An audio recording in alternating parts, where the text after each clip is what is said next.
The Game of Life and How to Play It by Florence Scovel Shinn. Chapter 1. The Game. Most people consider life a battle, but it is not a battle, it is a game. It is a game, however, which cannot be played successfully without the knowledge of spiritual law. And the Old and the New Testaments give the rules of the game with wonderful clearness.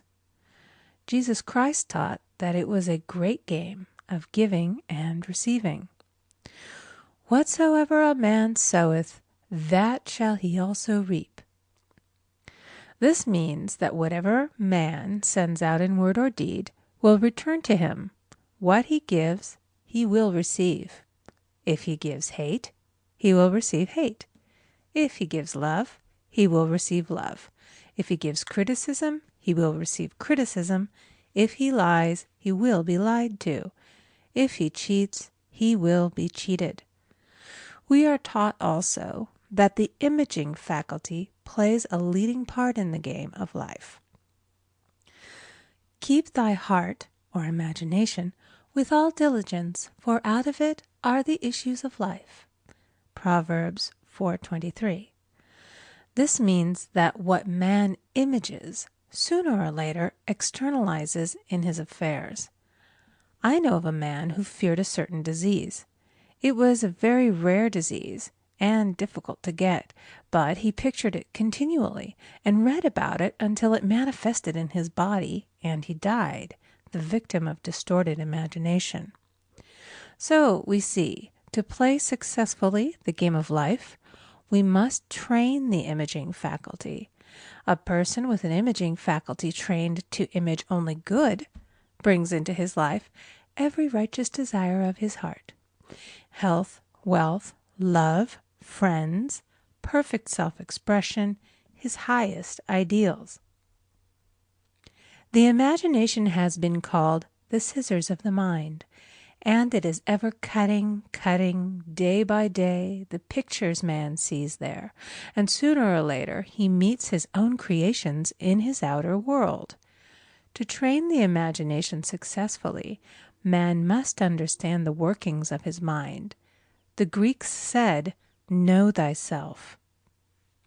There are three departments of the mind: the subconscious, conscious, and superconscious. The subconscious is simply power without direction. It is like steam or electricity, and it does what it is directed to. It has no power of induction. Whatever man feels deeply or images clearly is impressed upon the subconscious mind and carried out in minutest detail. For example, a woman I know, when a child, always made believe she was a widow. She dressed up in black clothes and wore a long black veil, and people thought she was very clever and amusing. She grew up and married a man with whom she was deeply in love. In a short time he died, and she wore black and a sweeping veil for many years. The picture of herself as a widow was so impressed upon the subconscious mind, and in due time worked itself out regardless of the havoc created. The conscious mind has been called mortal or carnal mind. It is the human mind and sees life as it appears to be. It sees death, disaster, sickness, poverty, and limitation of every kind, and it impresses the subconscious. The superconscious mind is the God mind within each man and is the realm of perfect ideas. In it is the perfect pattern spoken of by Plato, the divine design, for there is a divine design for each person. There is a place that you are to fill and no one else can fill, something you are to do which no one else can do. There is a perfect picture of this in the superconscious mind. It usually flashes across the conscious as an unattainable ideal, something too good to be true. In reality, it is man's true destiny or destination flashed to him from the infinite intelligence which is within himself. Many people, however, are in ignorance of their true destinies and are striving for things and situations which do not belong to them and would only bring failure and dissatisfaction if attained. For example, a woman came to me and asked me to speak the word that she would marry a certain man with whom she was very much in love. She called him A.B. I replied that this would be a violation of spiritual law, but that I would speak the word for the right man, the divine selection, the man who belonged to her by divine right. I added, if A.B. is the right man, you can't lose him, and if he isn't, you will receive his equivalent. She saw A.B. frequently, but no headway was made in their friendship. One evening she called and said, "Do you know, for the last week, A.B. hasn't seemed so wonderful to me." I replied, "Maybe he is not the divine selection. Another man may be the right one." Soon after that, she met another man who fell in love with her at once and who said she was his ideal. In fact, he said all the things that she had always wished A.B. would say to her. She remarked, it was quite uncanny. She soon returned to his love and lost all interest in A.B. This shows the law of substitution. A right idea was substituted for a wrong one. Therefore, there was no loss or sacrifice involved.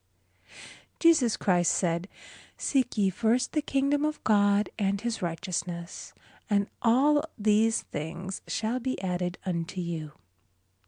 And he said the kingdom was within man. The kingdom is the realm of right ideas, or the divine pattern. Jesus Christ taught that man's words played a leading part in the game of life. By your words ye are justified, and by your words ye are condemned. Many people have brought disaster into their lives through idle words. For example, a woman once asked me why her life was now one of poverty, of limitation. Formerly she had a home, was surrounded by beautiful things, and had plenty of money. We found she had often tired of the management of her home and had said repeatedly, "I'm sick and tired of things. I wish I lived in a trunk." And she added, "Today I am living in that trunk." She had spoken herself into a trunk. The subconscious mind has no sense of humor, and people often joke themselves into unhappy experiences. For example, a woman who had a great deal of money joked continually about getting ready for the poorhouse. In a few years she was almost destitute, having impressed the subconscious mind with a picture of lack and limitation. Fortunately, the law works both ways, and a situation of lack may be changed to one of plenty. For example, a woman came to me one hot summer's day for a treatment for prosperity. She was worn out, dejected, and discouraged. She said she possessed just $8 in the world. I said, "Good. We'll bless the $8 and multiply them as Jesus Christ multiplied the loaves and the fishes." For he taught that every man had the power to bless and to multiply, to heal and to prosper. She said, "What shall I do next?" I replied, "Follow intuition. Have you a hunch to do anything or to go anywhere?" Intuition means intuition, or to be taught from within. It is man's unerring guide, and I will deal more fully with its laws in a following chapter. The woman replied, "I don't know. I seem to have a hunch to go home. I've just enough money for car fare." Her home was in a distant city and was one of lack and limitation, and the reasoning mind, or intellect, would have said, "Stay in New York and get work and make some money." I replied, "Then go home. Never violate a hunch." I spoke the following words for her. "Infinite Spirit, open the way for great abundance for She is an irresistible magnet for all that belongs to her by divine right." I told her to repeat it continually also. She left for home immediately, and calling on a woman one day, she linked up with an old friend of her family. Through this friend, she received thousands of dollars in a most miraculous way. She has said to me often, "Tell people about the woman who came to you with $8 and a hunch." There is always plenty on man's pathway, but it can only be brought into manifestation through desire, faith, or the spoken word. Jesus Christ brought out clearly that man must make the first move. Ask, and it shall be given to you. Seek, and ye shall find. Knock, and it shall be opened unto you. Matthew 7:7. In the Scriptures we read, "Concerning the works of my hands, command ye me." Infinite intelligence, God, is ever ready to carry out man's smallest or greatest demands. Every desire, uttered or unexpressed, is a demand. We are often startled by having a wish suddenly fulfilled. For example, one Easter, having seen many beautiful rose trees in the florist's windows, I wished I would receive one, and for an instant saw it mentally being carried in the door. Easter came, and with it a beautiful rose tree.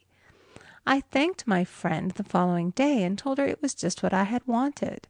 She replied, "I didn't send you a rose tree. I sent you lilies." The man had mixed the order and sent me a rose tree simply because I had started the law in action, and I had to have a rose tree. Nothing stands between man and his highest ideals and every desire of his heart but doubt and fear. When man can wish without worrying, every desire will be instantly fulfilled. I will explain more fully in a following chapter the scientific reason for this and how fear must be erased from the consciousness. It is man's only enemy. Fear of lack, fear of failure, fear of sickness, fear of loss, and a feeling of insecurity on some plane. Jesus Christ said, "Why are ye fearful, O ye of little faith?" Matthew 8:26. So we can see we must substitute faith for fear is only inverted faith. It is faith in evil instead of good. The object of the game of life is to see clearly one's good and to obliterate all mental pictures of evil. This must be done by impressing the subconscious mind with a realization of good. A very brilliant man who has attained great success told me he had suddenly erased all fear from his consciousness by reading a sign which hung in a room. He saw printed in large letters this statement: "Why worry? It will probably never happen." These words were stamped indelibly upon his subconscious mind, and he now has a firm conviction that only good can come into his life, and therefore only good can manifest. In the following chapter, I will deal with the different methods of impressing the subconscious mind. It is man's faithful servant, but one must be careful to give it the right orders. Man has ever a silent listener at his side, his subconscious mind. Every thought, every word is impressed upon it and carried out in amazing detail. It is like a singer making a record on the sensitive disc of the phonographic plate. Every note and tone of the singer's voice is registered. If he coughs or hesitates, it is registered also. So let us break all the old bad records in the subconscious mind, the records of our lives which we do not wish to keep, and make new and beautiful ones. Speak these words aloud with power and conviction. I now smash and demolish by my spoken word every untrue record in my subconscious mind. They shall return to the dust heap of their native nothingness, for they came from my own vain imaginings. I now make my perfect records through the Christ within, the records of health, wealth, love, and perfect self-expression. This is the square of life, the game completed. In the following chapters, I will show how man can change his conditions by changing his words. Any man who does not know the power of the word is behind the times. Death and life are in the power of the tongue. Proverbs 18:21. End of Chapter 1. The Game of Life and How to Play It by Florence Scovel Shinn. Chapter 2. The Law of Prosperity. Yea, the Almighty shall be thy defense, and thou shalt have plenty of silver. One of the greatest messages given to the race through the Scriptures is that God is man's supply, and that man can release, through his spoken word, all that belongs to him by divine right. He must, however, have perfect faith in his spoken word. Isaiah said, My word shall not return unto me void, but shall accomplish that whereunto it is sent. We know now that words and thoughts are a tremendous vibratory force, ever molding man's body and affairs. A woman came to me in great distress and said she was to be sued on the 15th of the month for $3,000. She knew no way of getting the money and was in despair. I told her that God was her supply, and that there is a supply for every demand. So I spoke the word. I gave thanks that the woman would receive $3,000 at the right time in the right way. I told her she must have perfect faith and act her perfect faith. The 15th came, but no money had materialized. She called me on the phone and asked what she was to do. I replied, It is Saturday, so they won't sue you today. Your part is to act rich, thereby showing perfect faith that you will receive it by Monday. She asked me to lunch with her to keep her courage. When I joined her at a restaurant, I said, This is no time to economize. Order an expensive luncheon and act as if you have already received the $3,000. All things whatsoever ye ask in prayer, believing ye shall receive. You must act as if you had already received. The next morning she called me on the phone and asked me to stay with her during the day. I said, No, you are divinely protected and God is never too late. In the evening she phoned again, greatly excited, and said, My dear, a miracle has happened. I was sitting in my room this morning when the doorbell rang. I said to the maid, Don't let anyone in. The maid, however, looked out the window and said, It's your cousin with the long white beard. So I said, Call him back. I would like to see him. And he was just turning the corner when he heard the maid's voice, and he came back. He talked for about an hour, and just as he was leaving, he said, Oh, by the way, how are finances? I told him I needed the money, and he said, Why, my dear, I will give you $3,000 the first of the month. I didn't like to tell him that I was going to be sued. What shall I do? I won't receive it till the first of the month, and I must have it tomorrow. I said, I'll keep on treating. I said, Spirit is never too late. I give thanks that she has received the money on the invisible plane and that it manifests on time. The next morning, her cousin called her up and said, Come to my office this morning, and I will give you the money. That afternoon, she had $3,000 to her credit in the bank and wrote checks as rapidly as her excitement would permit. If one asks for success and prepares for failure, he will get the situation he has prepared for. For example, a man came to me asking me to speak the word that a certain debt would be wiped out. I found he spent his time planning what he would say to the man when he did not pay his bill, therefore neutralizing my words. He should have seen himself paying the debt. We have a wonderful illustration of this in the Bible, relating to the 3 kings who were in the desert, without water for their men and horses. They consulted the prophet Elisha, who gave them this astonishing message. Thus saith the Lord, Ye shall not see wind, neither shall ye see rain, yet make this valley full of ditches. Man must prepare for the thing he has asked for when there isn't the slightest sign of it in sight. For example, a woman found it necessary to look for an apartment during the year when there was a great shortage of apartments in New York. It was considered almost an impossibility, and her friends were sorry for her and said, "Isn't it too bad? You'll have to store your furniture and live in a hotel." She replied, "You needn't feel sorry for me. I'm a Superman, and I'll get an apartment." She spoke the words, "Infinite Spirit, open the way for the right apartment." She knew there was a supply for every demand, and that she was unconditioned, working on the spiritual plane, and that one with God is a majority.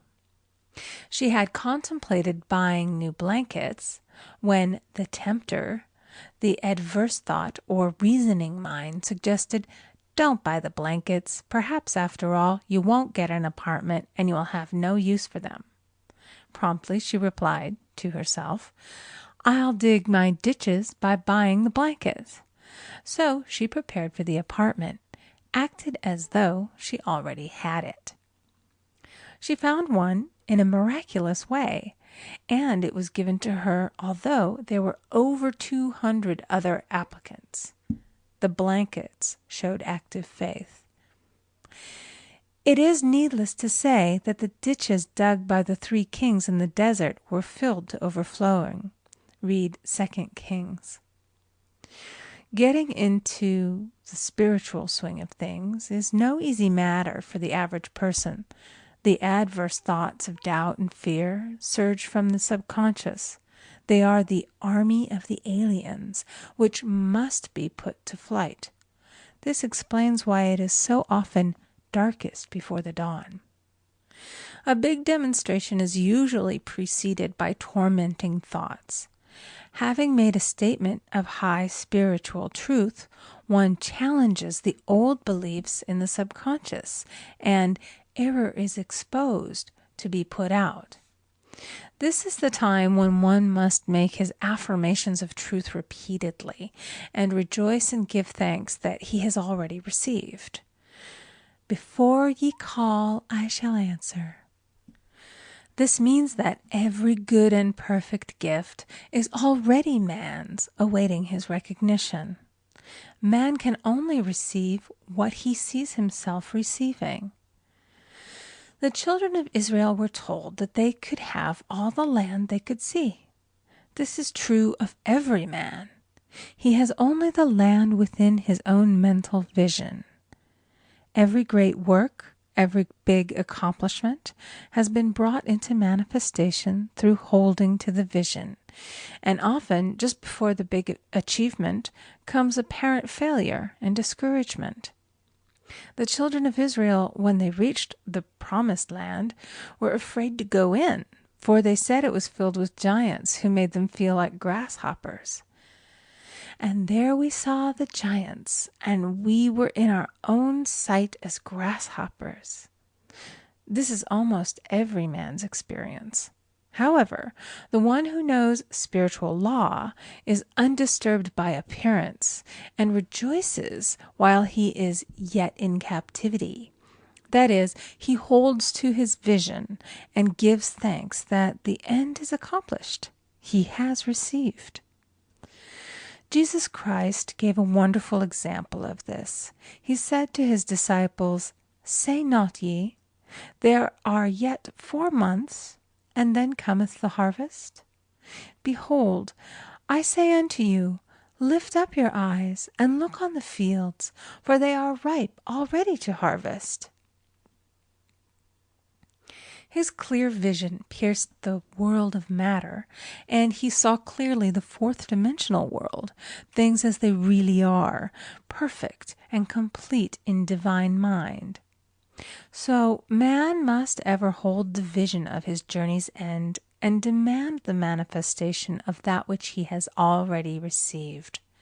It may be his perfect health, love, supply, self-expression, home, or friends. They are all finished and perfect ideas registered in divine mind, man's own superconscious mind, and must come through him, not to him. For example, a man came to me asking for treatments for success. It was his imperative that he raise, within a certain time, $50,000 for his business. The time limit was almost up when he came to see me in despair. No one wanted to invest in his enterprise, and the bank had flatly refused a loan.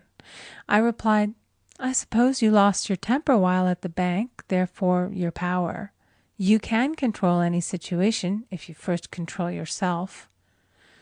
Go back to the bank," I added, "and I will treat."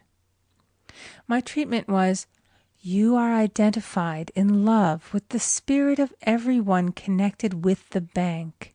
Let the divine idea come out of this situation." He replied, "Woman, you are talking about an impossibility. Tomorrow is Saturday. The bank closes at 12, and my train won't get me there until 10, and the time limit is up tomorrow, and anyway they won't do it. It's too late." I replied, "God doesn't need any time and is never too late. With him, all things are possible." I added, "I don't know anything about business, but I know all about God." He replied, "It all sounds fine when I sit here listening to you, but when I go out, it's terrible." He lived in a distant city, and I did not hear from him for a week. Then came a letter. It read, "You were right. I raised the money, and I will never again doubt the truth of all that you have told me." I saw him a few weeks later, and I said, "What happened? You evidently had plenty of time after all." He replied, "My train was late, and I got there just 15 minutes to 12. I walked into the bank quietly, and I said, 'I have come for the loan,' and they gave it to me without a question." It was the last 15 minutes of the time allotted to him, and Infinite Spirit was not too late. In this instance, the man could never have demonstrated alone. He needed someone to help him hold the vision. This is what one man can do for another. Jesus Christ knew the truth of this when he said, "If two of you shall agree on earth as touching anything that they shall ask, it shall be done for them of my Father which is in heaven." One gets too close to his own affairs and becomes doubtful and fearful. The friend or healer sees clearly the success, health, or prosperity and never wavers because he is not close to the situation. It is much easier to demonstrate for someone else than for oneself, so a person should not hesitate to ask for help if he feels himself wavering. A keen observer of life once said, "No man can fail if some one person sees him successful." Such is the power of the vision, and many a great man has owed his success to a wife or a sister or a friend who believed in him and held without wavering to the perfect pattern. End of Chapter 2. The Game of Life and How to Play It by Florence Scovel Shinn. Chapter 3. The Power of the Word. By thy words thou shalt be justified, and by thy words thou shalt be condemned. A person knowing the power of the word becomes very careful of his conversation. He has only to watch the reaction of his words to know that they do not return void. Through his spoken word, man is continually making laws for himself. I knew a man who said, I always miss a car. It invariably pulls out just as I arrive. His daughter said, I always catch a car. It's sure to come just as I get there. This occurred for years. Each had made a separate law for himself, one of failure, one of success. This is the psychology of superstitions. The horseshoe or rabbit's foot contains no power, but man's spoken word and belief that it will bring him good luck creates expectancy in the subconscious mind and attracts a lucky situation. I find, however, this will not work when a man has advanced spiritually and knows a higher law. One cannot turn back, and one must put away graven images. For example, 2 men in my class had had great success in business for several months, when suddenly everything went to smash. We tried to analyze the situation, and I found, instead of making their affirmations and looking to God for success and prosperity, they had each bought a lucky monkey. And I said, "Oh, I see. You have been trusting in the lucky monkeys instead of God. Put away the lucky monkeys and call on the law of forgiveness, for man has power to forgive or neutralize his mistakes." They decided to throw the lucky monkeys down a coal hole, and all went well again. This does not mean, however, that one should throw away every lucky ornament or horseshoe about the house, but he must recognize that the power back of it is the one and only power, God, and that the object simply gives him a feeling of expectancy. I was with a friend one day who was in deep despair. In crossing the street, she picked up a horseshoe. Immediately, she was filled with joy and hope. She said God had sent her the horseshoe in order to keep up her courage. It was indeed, at that moment, about the only thing that could have registered in her consciousness. Her hope became faith, and she ultimately made a wonderful demonstration. I wish to make the point clear that the men previously mentioned they were depending on the monkeys alone, while this woman recognized the power back of the horseshoe. I know in my own case it took a long while to get out of a belief that a certain thing brought disappointment. If the thing happened, disappointment invariably followed. I found the only way I could make a change in the subconscious was by asserting, there are not 2 powers, there is only one power, God. Therefore, there are no disappointments, and this means a happy surprise. I noticed a change at once, and happy surprises commenced coming my way. I have a friend who said nothing could induce her to walk under a ladder. I said, if you are afraid, you are giving into a belief in 2 powers, good and evil, instead of one. As God is absolute, there can be no opposing power unless man makes the false of evil for himself.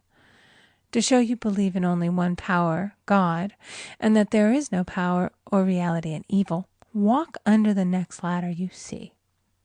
Soon after, she went to her bank. She wished to open her box in the safety deposit vault, and there stood a ladder on her pathway. It was impossible to reach the box without passing under the ladder.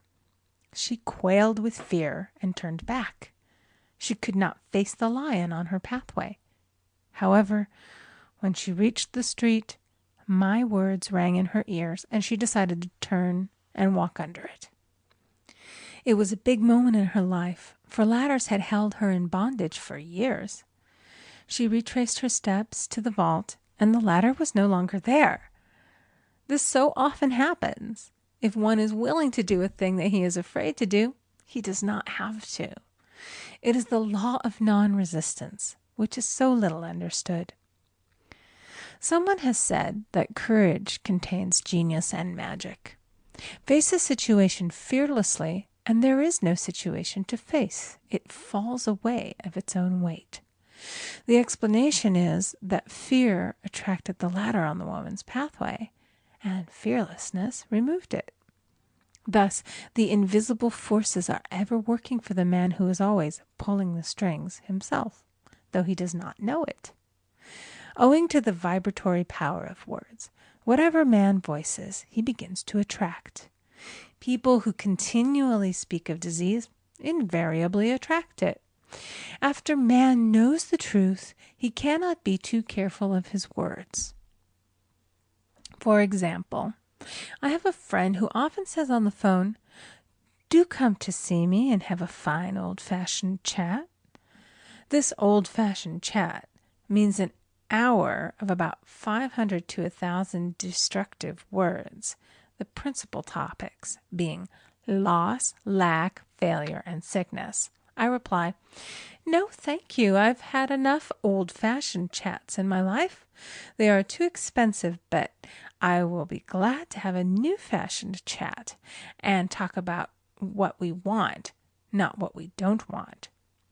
There is an old saying that man only dares to use his words for three purposes: to heal, bless, or prosper.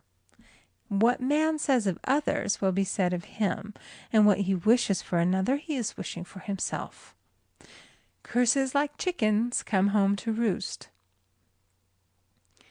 If a man wishes someone bad luck, he is sure to attract bad luck himself.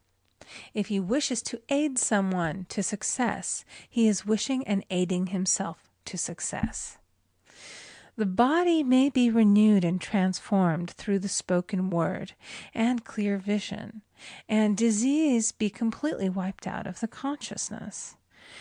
The metaphysician knows that all disease has a mental correspondence, and in order to heal the body, one must first heal the soul.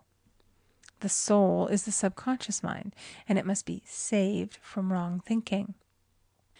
In the 23rd Psalm we read, "He restoreth my soul." This means that the subconscious mind or soul must be restored with the right ideas, and the mystical marriage is the marriage of the soul and the spirit, or the subconscious and superconscious mind. They must be one. When the subconscious is flooded with the perfect ideas of the superconscious, God and man are one. I and the Father are one. That is, he is one with the realm of perfect ideas. He is the man made in God's likeness and image, imagination, and is given power and dominion over all created things, his mind, body, and affairs. It is safe to say that all sickness and unhappiness come from the violation of the law of love. A new commandment I give unto you, love one another. And in the game of life, love or goodwill takes every trick. For example, a woman I know had, for years, an appearance of a terrible skin disease. The doctors told her it was incurable, and she was in despair. She was on the stage, and she feared she would soon have to give up her profession, and she had no other means of support. She, however, procured a good engagement, and on the opening night made a great hit.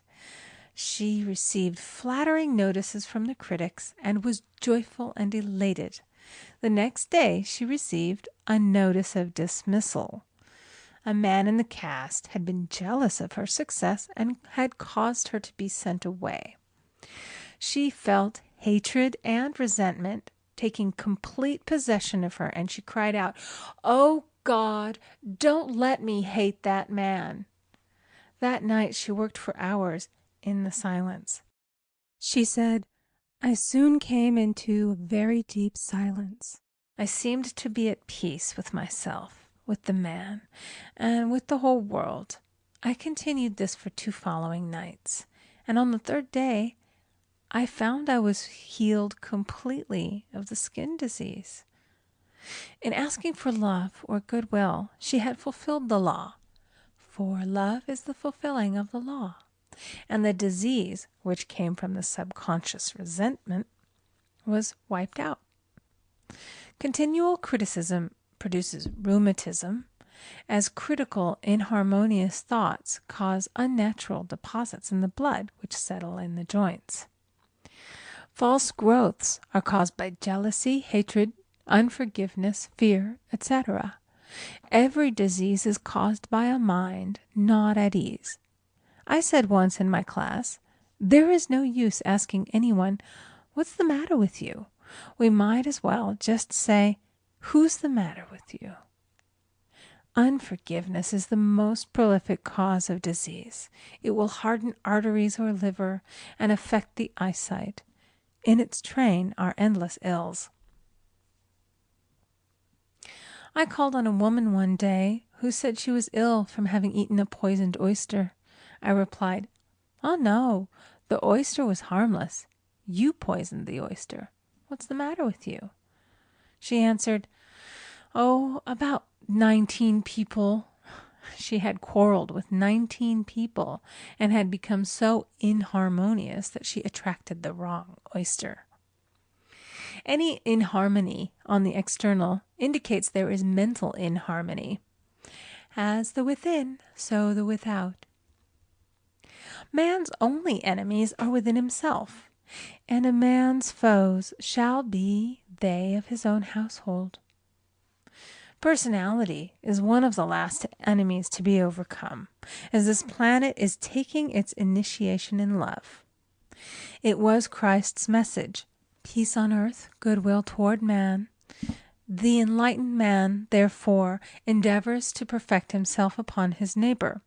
His work is within himself, to send out goodwill and blessings to every man, and the marvelous thing is that if one blesses a man, he has no power to harm him.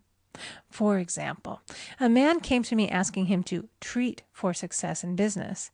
He was selling machinery, and a rival appeared on the scene with what he proclaimed was a better machine, and my friend feared defeat. I said, "First of all, we must wipe out all fear, and know that God protects your interests, and that the divine idea must come out of the situation. That is, the right machine will be sold by the right man to the right man." And I added, "Don't hold one critical thought toward that man. Bless him all day and be willing not to sell your machine if it isn't the divine idea." So he went to the meeting, fearless and non-resistant, and blessing the other man. He said the outcome was very remarkable. The other man's machine refused to work, and he sold his without the slightest difficulty. But I say unto you, love your enemies, bless them that curse you, do good to them that hate you, and pray for them which spitefully use you and persecute you. Goodwill produces a great aura of protection about the one who sends it, and no weapon that is formed against him shall prosper. In other words, love and goodwill destroy the enemies within oneself. Therefore, one has no enemies on the external. There is peace on earth for him who sends goodwill to man. .org. The Game of Life and How to Play It by Florence Scovel Shinn. Chapter 4. The Law of Non-Resistance. Resist not evil. Be not overcome of evil, but overcome evil with good. Nothing on earth can resist an absolutely non-resistant person.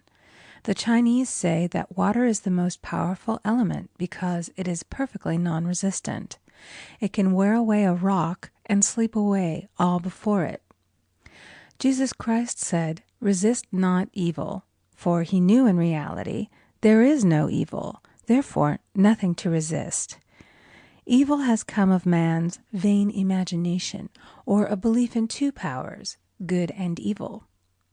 There is an old legend that Adam and Eve ate of Maya, the tree of illusion, and saw two powers instead of one power, God. Therefore, evil is a false law man has made for himself through psychoma, or soul sleep. Soul sleep means that man's soul has been hypnotized by the race belief of sin, sickness, and death, etc., which is carnal or mortal thought, and his affairs have outpictured his illusions.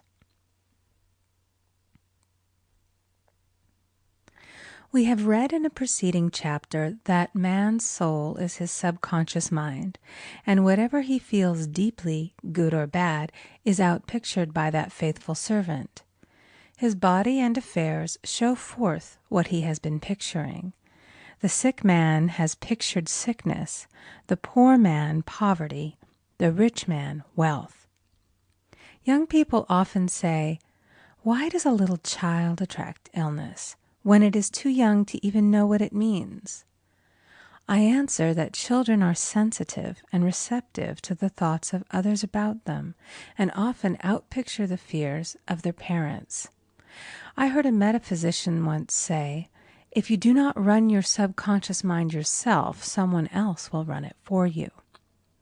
Mothers often, unconsciously, attract illness and disaster to their children by continually holding them in thoughts of fear and watching for symptoms. For example, a friend asked a woman if her little girl had had the measles. She replied promptly, "Not yet." This implied that she was expecting the illness and therefore preparing the way for what she did not want for herself and child. However, the man who is centered and established in his right thinking, the man who sends out only goodwill to his fellow man, and who is without fear, cannot be touched or influenced by the negative thoughts of others. In fact, he could then receive only good thoughts, as he himself sends forth only good thoughts. Resistance is hell, for it places man in a state of torment. A metaphysician once gave me a wonderful recipe for taking every trick in the game of life. It is the acme of non-resistance. He gave it in this way.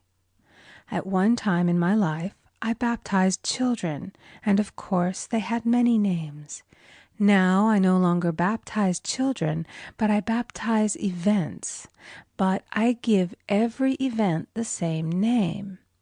If I have a failure, I baptize it success. In the name of the Father, and of the Son, and of the Holy Ghost. In this we see the great law of transmutation, founded on non-resistance. Through his spoken word, every failure was transmuted into success.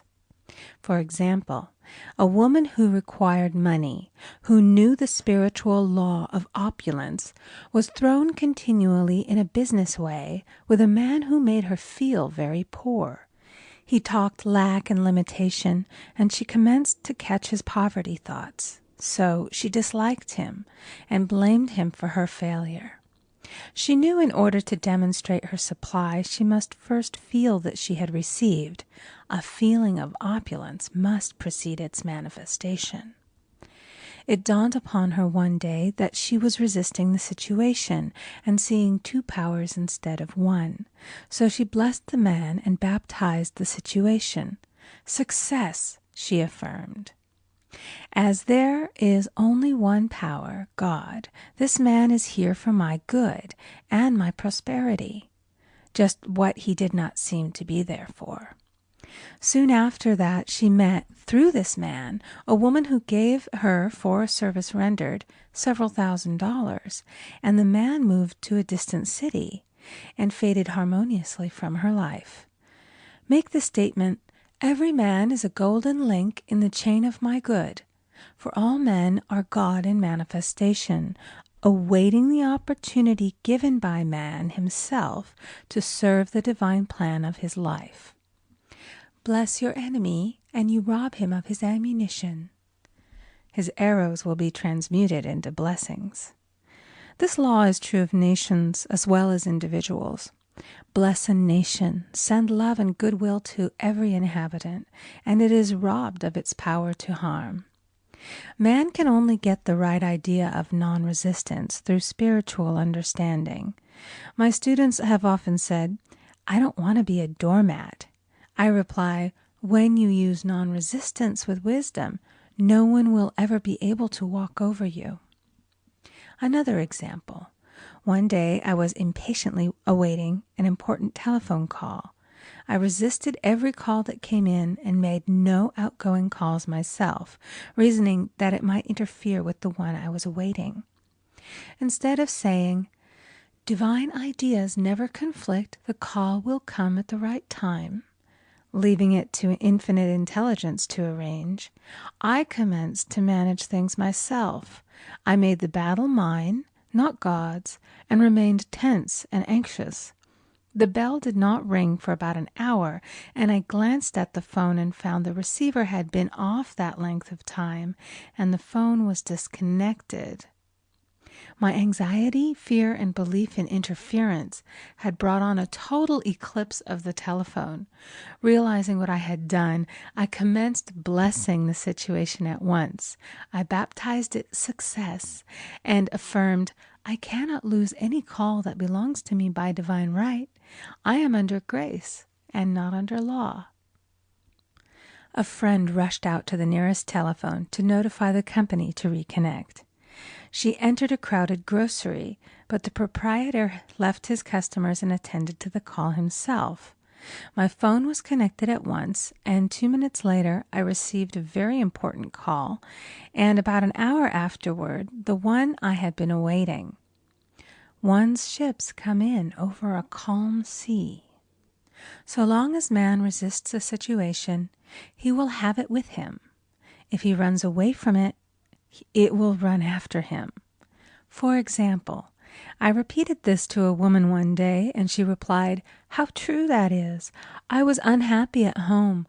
I disliked my mother, who was critical and domineering, so I ran away and was married.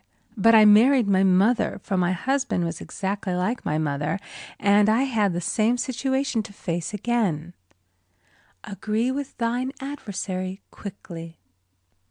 That means agree that the adverse situation is good.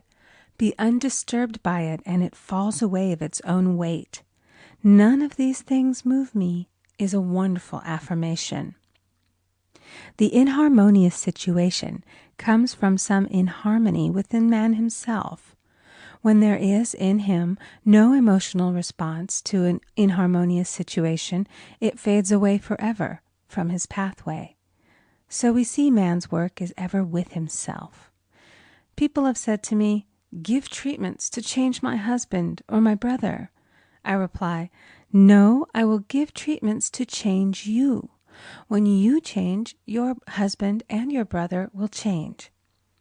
One of my students was in the habit of lying. I told her it was a failure method, and if she lied, she would be lied to. She replied, "I don't care. I can't possibly get along without lying." One day she was speaking on the phone to a man with whom she was very much in love. She turned to me and said, "I don't trust him. I know he's lying to me." I replied, "Well, you lie yourself, so someone has to lie to you, and you will be sure it will be just the person you want the truth of." Some time after that I saw her, and she said, "I'm cured of lying." I questioned, "What cured you?" She replied, "I've been living with a woman who lied worse than I did." One is often cured of his faults by seeing them in others. Life is a mirror, and we find only ourselves reflected in our associates. Living in the past is a failure method and a violation of spiritual law. Jesus Christ said, "Behold, now is the accepted time. Now is the day of salvation." Lot's wife looked back and was turned into a pillar of salt. The robbers of time are the past and the future. Man should bless the past and forget it, if it keeps him in bondage, and bless the future, knowing it has in store for him endless joys. But live fully in the now. For example, a woman came to me complaining that she had no money with which to buy Christmas gifts.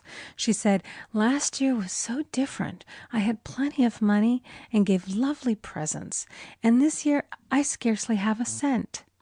I replied, "You will never demonstrate money while you are pathetic and live in the past. Live fully in the now and get ready to give Christmas presents. Dig your ditches and the money will come." She exclaimed, "I know what to do. I'll buy some tinsel, twine, Christmas seals, and wrapping paper." I replied, "Do that, and the presents will come and stick themselves to the Christmas seals."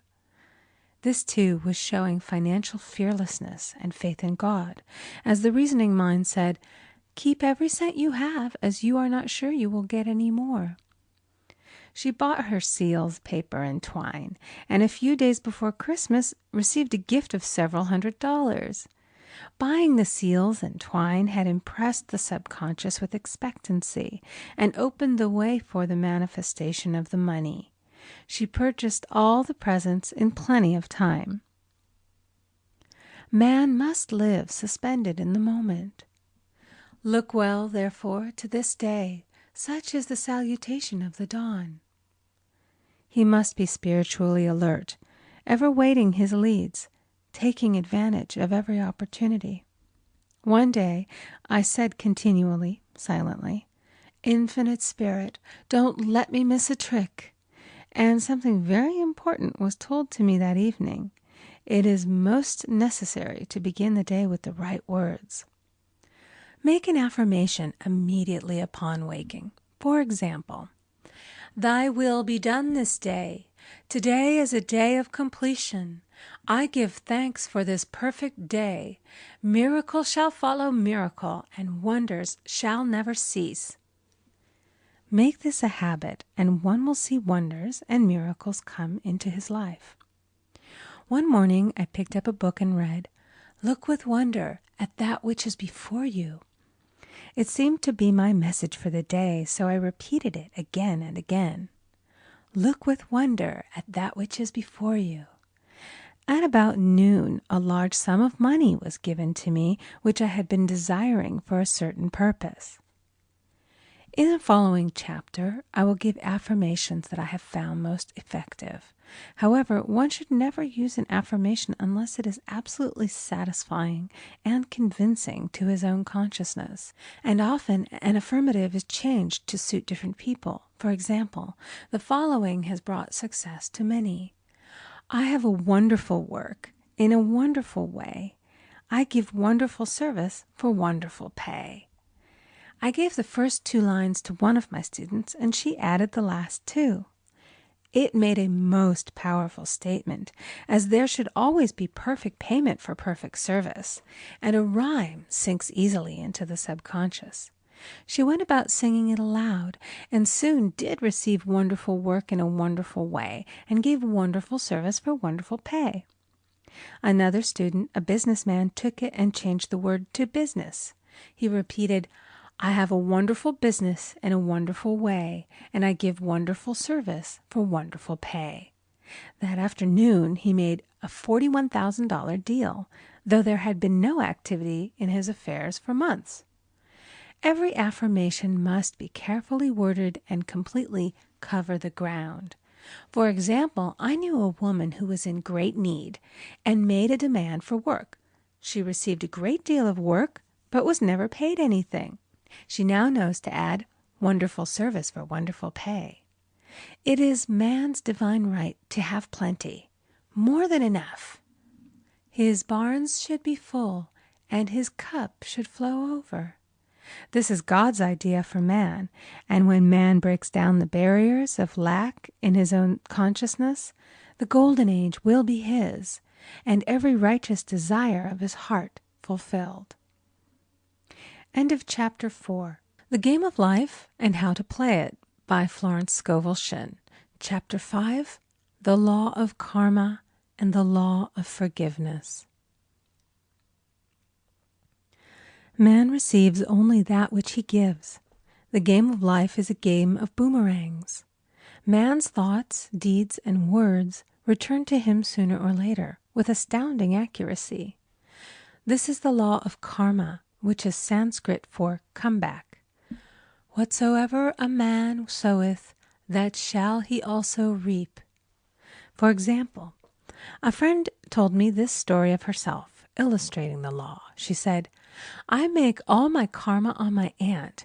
Whatever I say to her, someone says to me. I am often irritable at home, when one day said to my aunt, who was talking to me during dinner, 'No more talk. I wish to eat in peace.' The following day I was lunching with a woman with whom I wished to make a great impression. I was talking animatedly when she said, "No more talk. I wish to eat in peace." My friend is high in consciousness, so her karma returns much more quickly than to one on the mental plane. The more man knows, the more he is responsible for, and a person with a knowledge of spiritual law, which he does not practice, suffers greatly in consequence.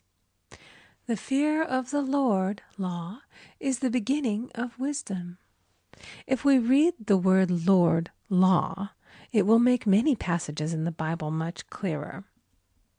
"Vengeance is mine, I will repay, saith the Lord," law. It is the law which takes vengeance, not God. God sees man perfect, created in his own image, imagination, and given power and dominion. This is the perfect idea of man, registered in divine mind, awaiting man's recognition. For man can only be what he sees himself to be, and only attain what he sees himself attaining. "Nothing ever happens without an onlooker," is an ancient saying. Man first sees his failure or success, his joy or sorrow, before it swings into visibility from the scenes set in his own imagination. We have observed this in the mother picturing disease for her child, or a woman seeing success for her husband. Jesus Christ said, "And ye shall know the truth, and the truth shall make you free." So we see freedom from all unhappy conditions comes through knowledge, a knowledge of spiritual law. Obedience precedes authority, and the law obeys man when he obeys the law. The law of electricity must be obeyed before it becomes man's servant. When handled ignorantly, it becomes man's deadly foe. So with the laws of mind.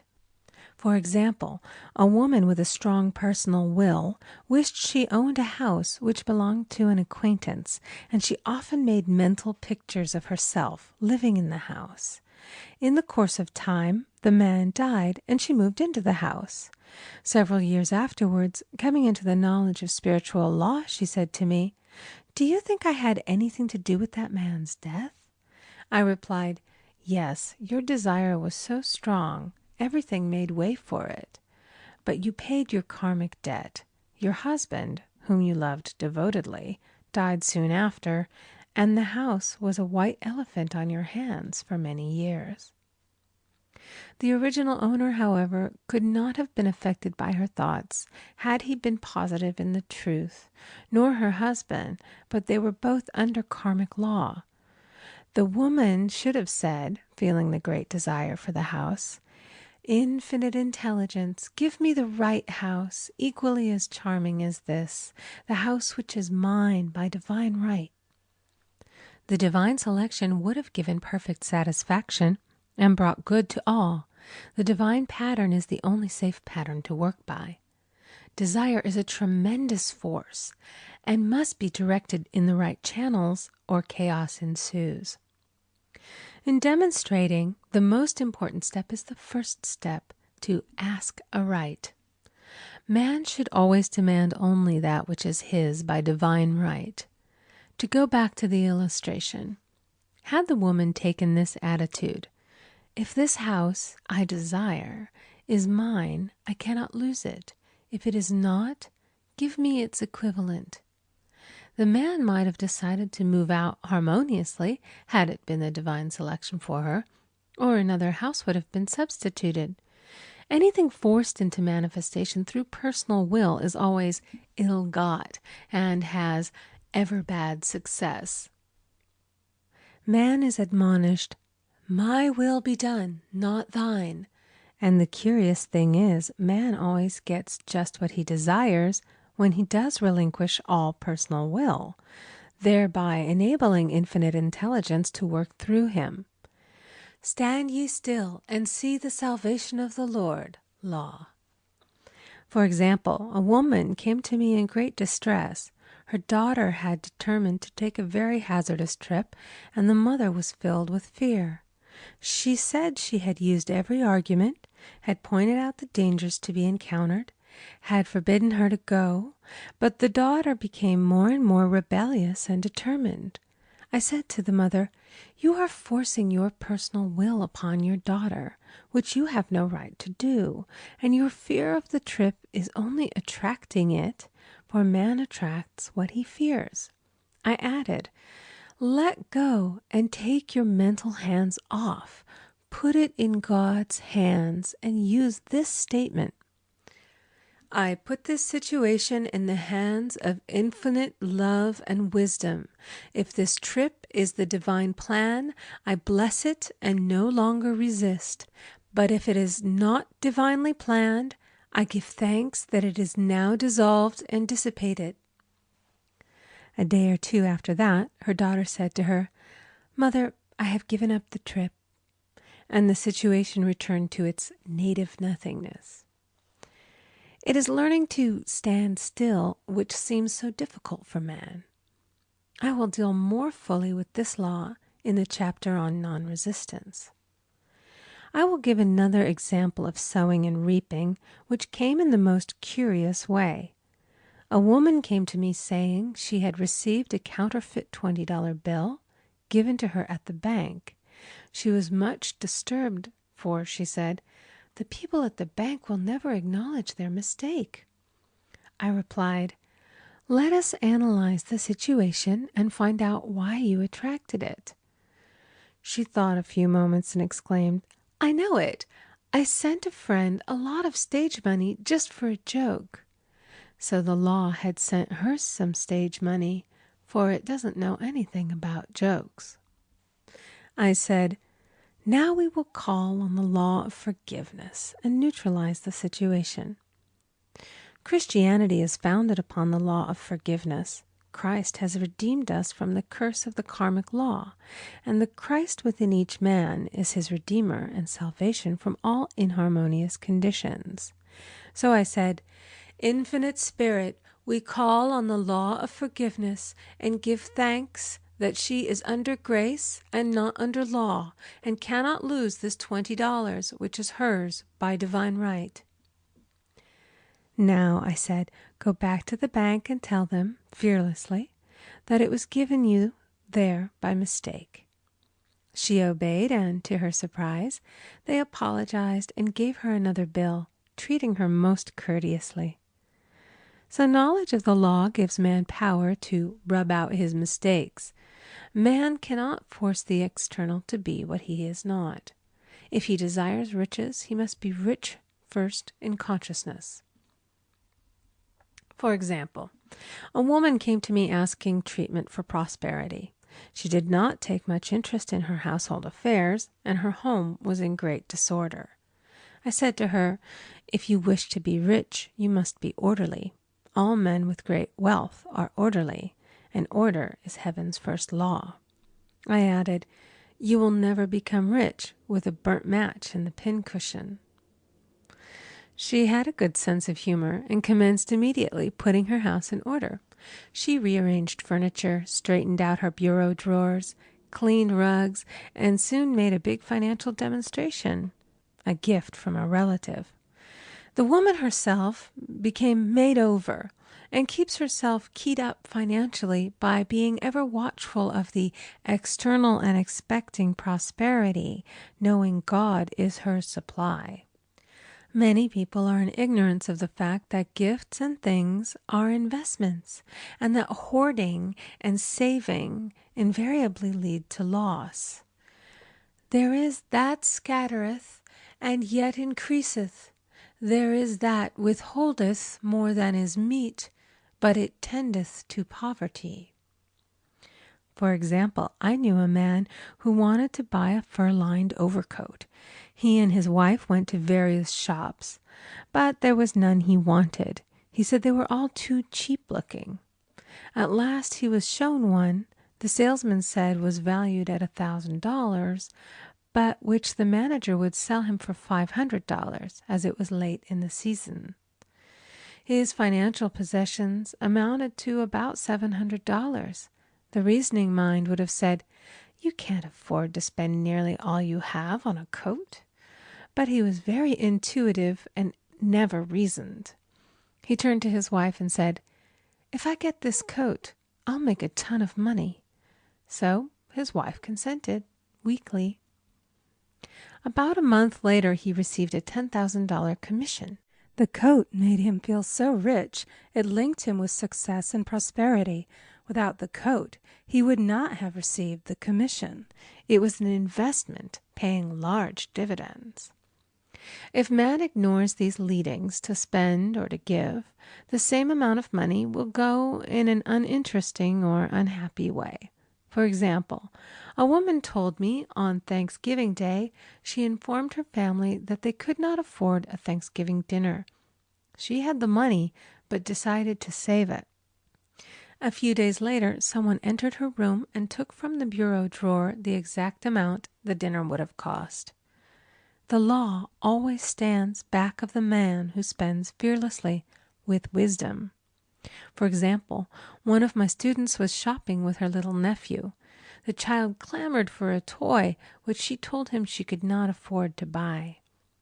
She realized suddenly that she was seeking lack and not recognizing God as her supply. So she bought the toy and on her way home picked up in the street the exact amount of money she had paid for it. Man's supply is inexhaustible and unfailing when fully trusted, but faith or trust must precede the demonstration. According to your faith, be it unto you. Faith is the substance of things hoped for and the evidence of things not seen. For faith holds the vision steady, and the adverse pictures are dissolved and dissipated, and in due season we shall reap, if we faint not. Jesus Christ brought the good news, the gospel, that there was a higher law than the law of karma, and that law transcends the law of karma. It is the law of grace or forgiveness. It is the law which frees man from the law of cause and effect, the law of consequence. Under grace, not under law. We are told that on this plane, man reaps where he has not sown. The gifts of God are simply poured out upon him. All that the kingdom affords is his. This continued state of bliss awaits the man who has overcome the race or world thought. In the world thought there is tribulation, but as Jesus Christ said, "Be of good cheer, I have overcome the world." The world thought is that of sin, sickness, and death. He saw their absolute unreality and said sickness and sorrow shall pass away, and death itself, the last enemy, be overcome. We now know, from a scientific standpoint, that death could be overcome by stamping the subconscious mind with the conviction of eternal youth and eternal life. The subconscious, being simply power without direction, carries out orders without questioning. Working under the direction of the superconscious, the Christ or God within man, the resurrection of the body would be accomplished. Man would no longer throw off his body in death. It would be transformed into the body electric, sung by Walt Whitman, for Christianity is founded upon the forgiveness of sins and an empty tomb. End of Chapter 5. The Game of Life and How to Play It by Florence Scovel Shinn. Chapter 6. Casting the Burden. Impressing the Subconscious. When man knows his own powers and the workings of his mind, his great desire is to find an easy and quick way to impress the subconscious with good, for simply an intellectual knowledge of the truth will not bring results. In my own case, I found the easiest way is in casting the burden. A metaphysician once explained it in this manner. He said, "The only thing which gives anything weight in nature is the law of gravitation, and if a boulder could be taken high above the planet, there would be no weight in that boulder." And that is what Jesus Christ meant when he said, My yoke is easy and my burden is light. He had overcome the world vibration and functioned in the fourth dimensional realm, where there is only perfection, completion, life, and joy. He said, "Come to me, all ye that labor and are heavy laden, and I will give you rest. Take my yoke upon you, for my yoke is easy and my burden is light." We are also told in the 55th Psalm to cast thy burden upon the Lord. Many passages in the Bible state that the battle is God's, not man's, and that man is always to stand still and see the salvation of the Lord. This indicates that the superconscious mind, or Christ within, is the department which fights man's battle and relieves him of his burdens. We see, therefore, that man violates law if he carries a burden, and a burden is an adverse thought or condition, and this thought or condition has its root in the subconscious. It seems almost impossible to make any headway directing the subconscious from the conscious or reasoning mind, as the reasoning mind, the intellect, is limited in its conceptions and filled with doubts and fears.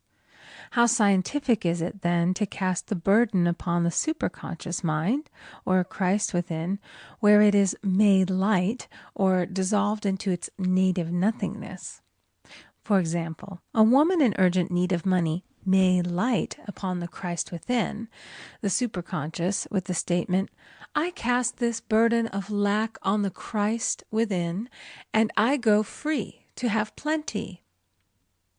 The belief in lack was her burden, and as she cast it upon the superconscious with its belief of plenty, an avalanche of supply was the result.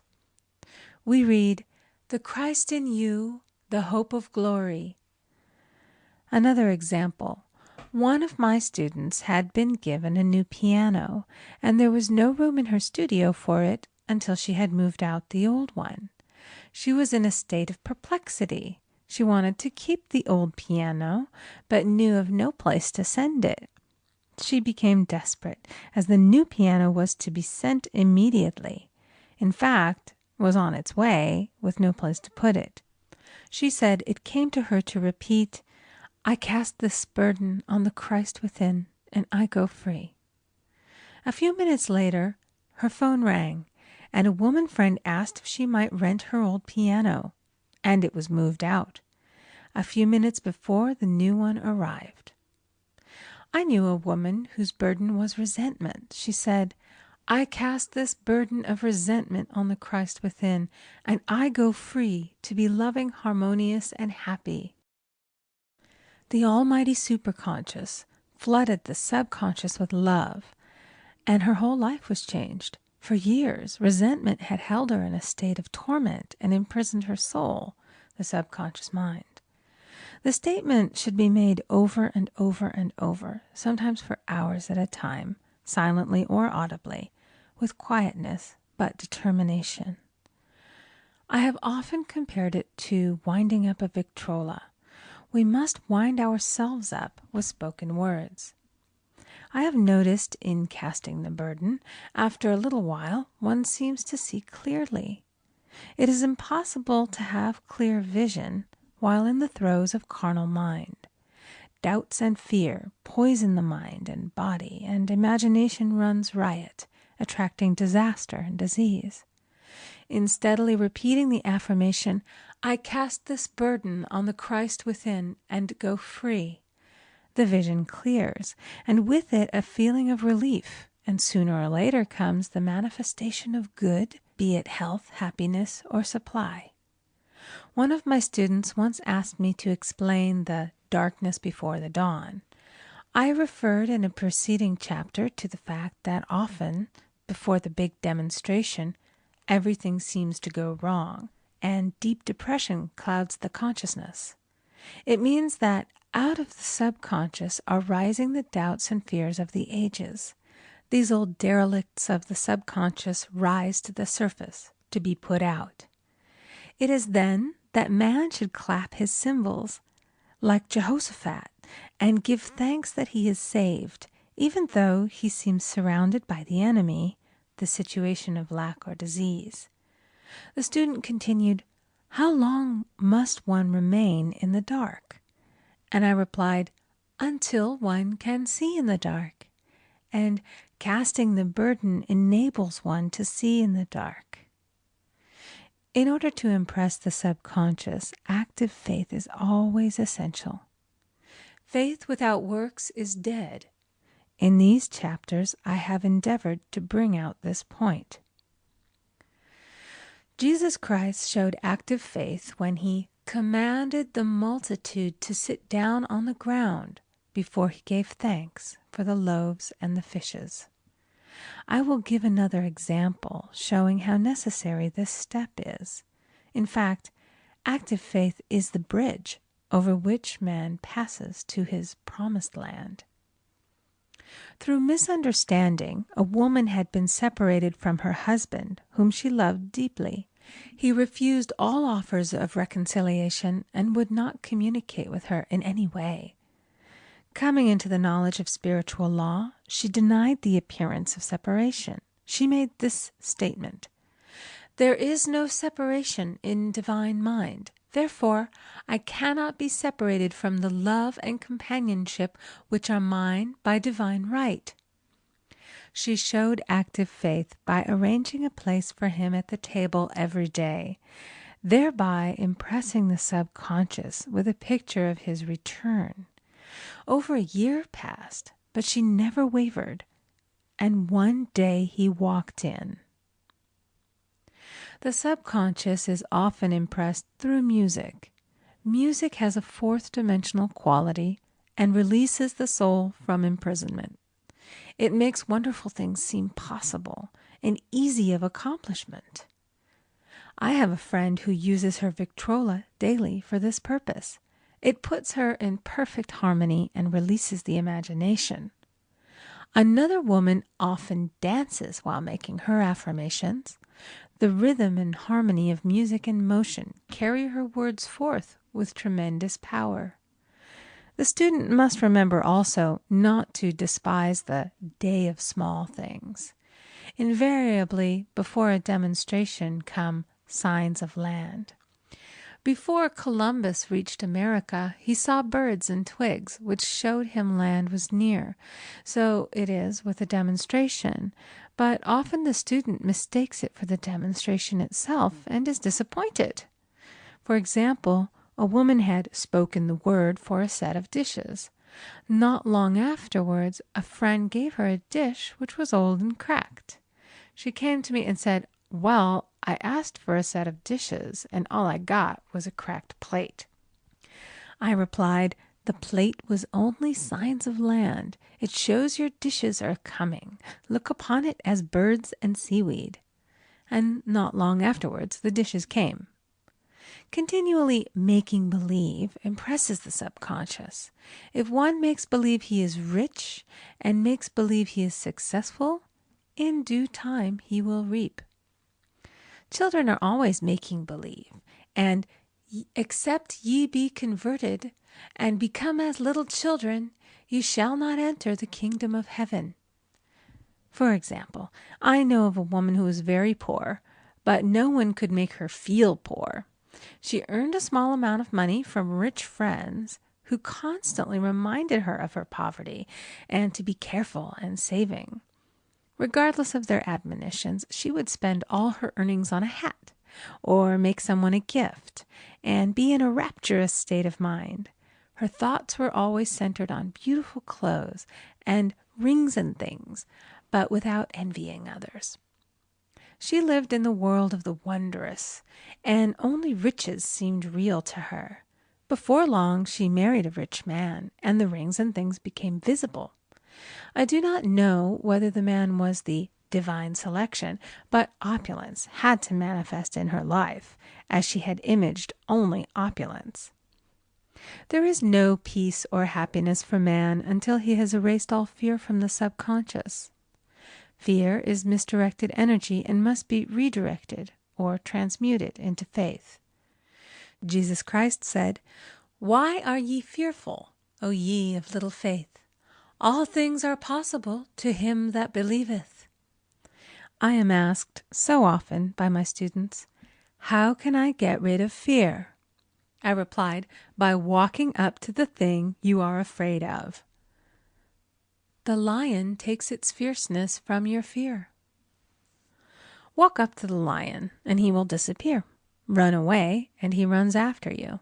I have shown in previous chapters how the lion of lack disappeared when the individual spent money fearlessly, showing faith that God was his supply and therefore unfailing.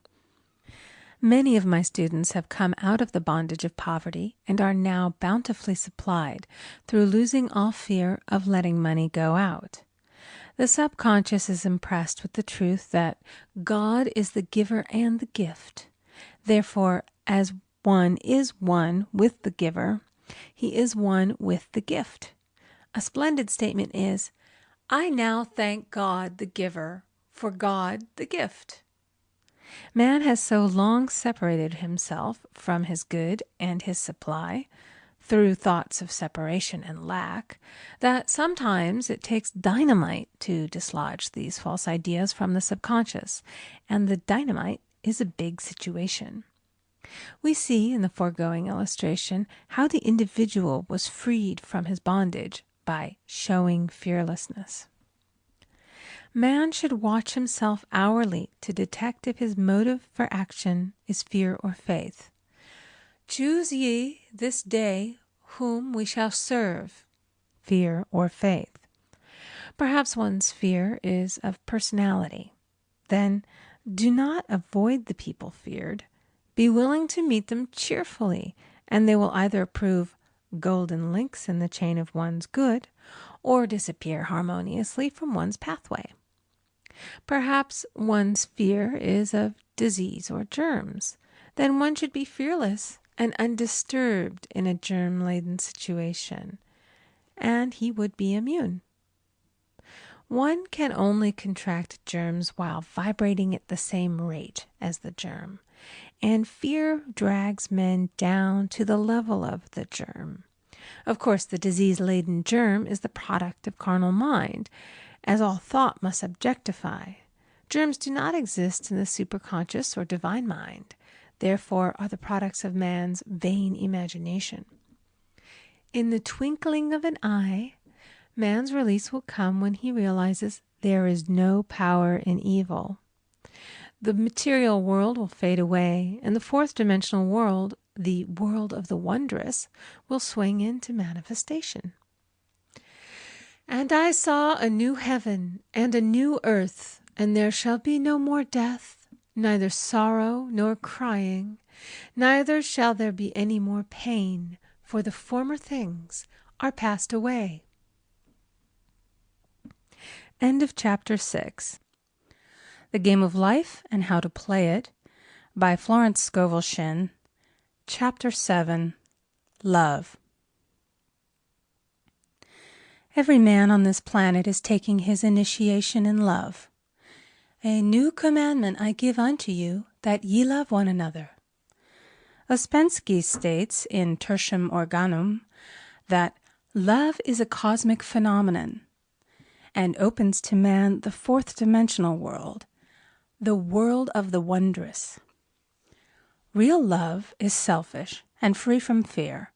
It pours itself out upon the object of its affection without demanding any return.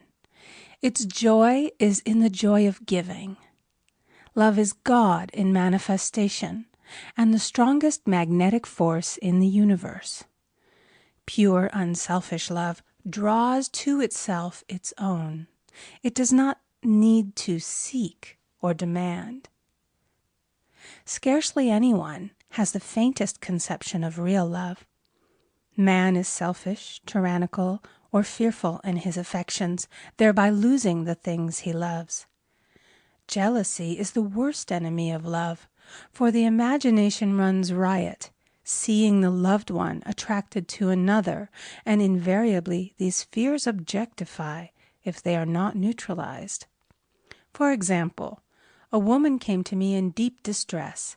The man she loved had left her for another woman and said he never intended to marry her. She was torn with jealousy and resentment and said she hoped he would suffer as he had made her suffer, and added, "How could he leave me when I loved him so much?" I replied, "You are not loving that man, you are hating him," and added, "You can never receive what you have never given. Give a perfect love, and you will receive a perfect love. Perfect yourself on this man. Give him a perfect, unselfish love, demanding nothing in return. Do not criticize or condemn, and bless him wherever he is." She replied, "No, I won't bless him unless I know where he is." "Well," I said, "that is not real love. When you send out real love will return to you, either from this man or his equivalent. For if this man is not the divine selection, you will not want him. As you are one with God, you are one with the love which belongs to you by divine right." Several months passed, and matters remained about the same, but she was working conscientiously within herself. I said, "When you are no longer disturbed by his cruelty, he will cease to be cruel, as you are attracting it through your own emotions." Then I told her of a brotherhood in India who never said good morning to each other. They used these words, "I salute the divinity in you." They saluted the divinity in every man and in the wild animals in the jungle, and they were never harmed, for they saw only God in every living thing. I said, "Salute the divinity in this man and say, 'I see your divine self only. I see you as God sees you, perfect, made in his image and likeness.'" She found she was becoming more poised and gradually losing her resentment. He was a captain, and she always called him the Cap. One day she said suddenly, "God bless the Cap, wherever he is." I replied, "Now that is real love, and when you have become a complete circle and are no longer disturbed by the situation, you will have his love or attract its equivalent." I was moving at this time and did not have a telephone, so was out of touch with her for a few weeks, when one morning I received a letter saying, "We are married." At the earliest opportunity, I paid her a call. My first words were, "What happened?" "Oh," she exclaimed, "a miracle! One day I woke up and all suffering had ceased. I saw him that evening and he asked me to marry him. We were married in about a week, and I have never seen a more devoted man." There is an old saying, "No man is your enemy, no man is your friend. Every man is your teacher." So one should become impersonal and learn what each man has to teach him, and soon he would learn his lessons and be free. The woman's lover was teaching her selfish love, which every man sooner or later must learn. Suffering is not necessary for man's development. It is the result of violation of spiritual law, but few people seem able to rouse themselves from their soul sleep without it. When people are happy, they usually become selfish, and automatically the law of karma is set in action. Man often suffers loss through lack of appreciation. I knew a woman who had a very nice husband, but she said often, "I don't care anything about being married, but that is nothing against my husband. I'm simply not interested in married life." She had other interests and scarcely remembered she had a husband. She only thought of him when she saw him. One day her husband told her he was in love with another woman and left. She came to me in distress and resentment. I replied, "It is exactly what you spoke the word for. You said you didn't care anything about being married, so the subconscious worked to get you unmarried." She said, "Oh yes, I see. People get what they want and then feel very much hurt." She soon became in perfect harmony with the situation and knew they were both much happier apart. When a woman becomes indifferent or critical and ceases to be an inspiration to her husband, he misses the stimulus of their early relationship and is restless and unhappy. A man came to me dejected, miserable, and poor. His wife was interested in the science of numbers and had had him read. It seems the report was not very favorable, for he said, "My wife says I'll never amount to anything because I am a 2.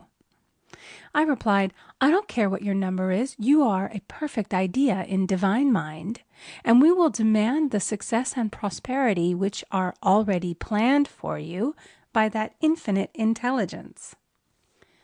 Within a few weeks, he had a very fine position, and a year or 2 later, he achieved a brilliant success as a writer. No man is a success in business unless he loves his work. The picture the artist paints for love of his art is his greatest work. The potboiler is always something to live down. No man can attract money if he despises it. Many people are kept in poverty by saying, "Money means nothing to me. I have a contempt for people who have it." This is the reason so many artists are poor. Their contempt for money separates them from it. I remember hearing one artist say of another, "He's no good as an artist, but he has money in the bank." This attitude of mind, of course, separates man from his supply. He must be in harmony with a thing in order to attract it. Money is God in manifestation, as freedom from want and limitation. But it must be always kept in circulation and put to right uses. Hoarding and saving react with grim vengeance.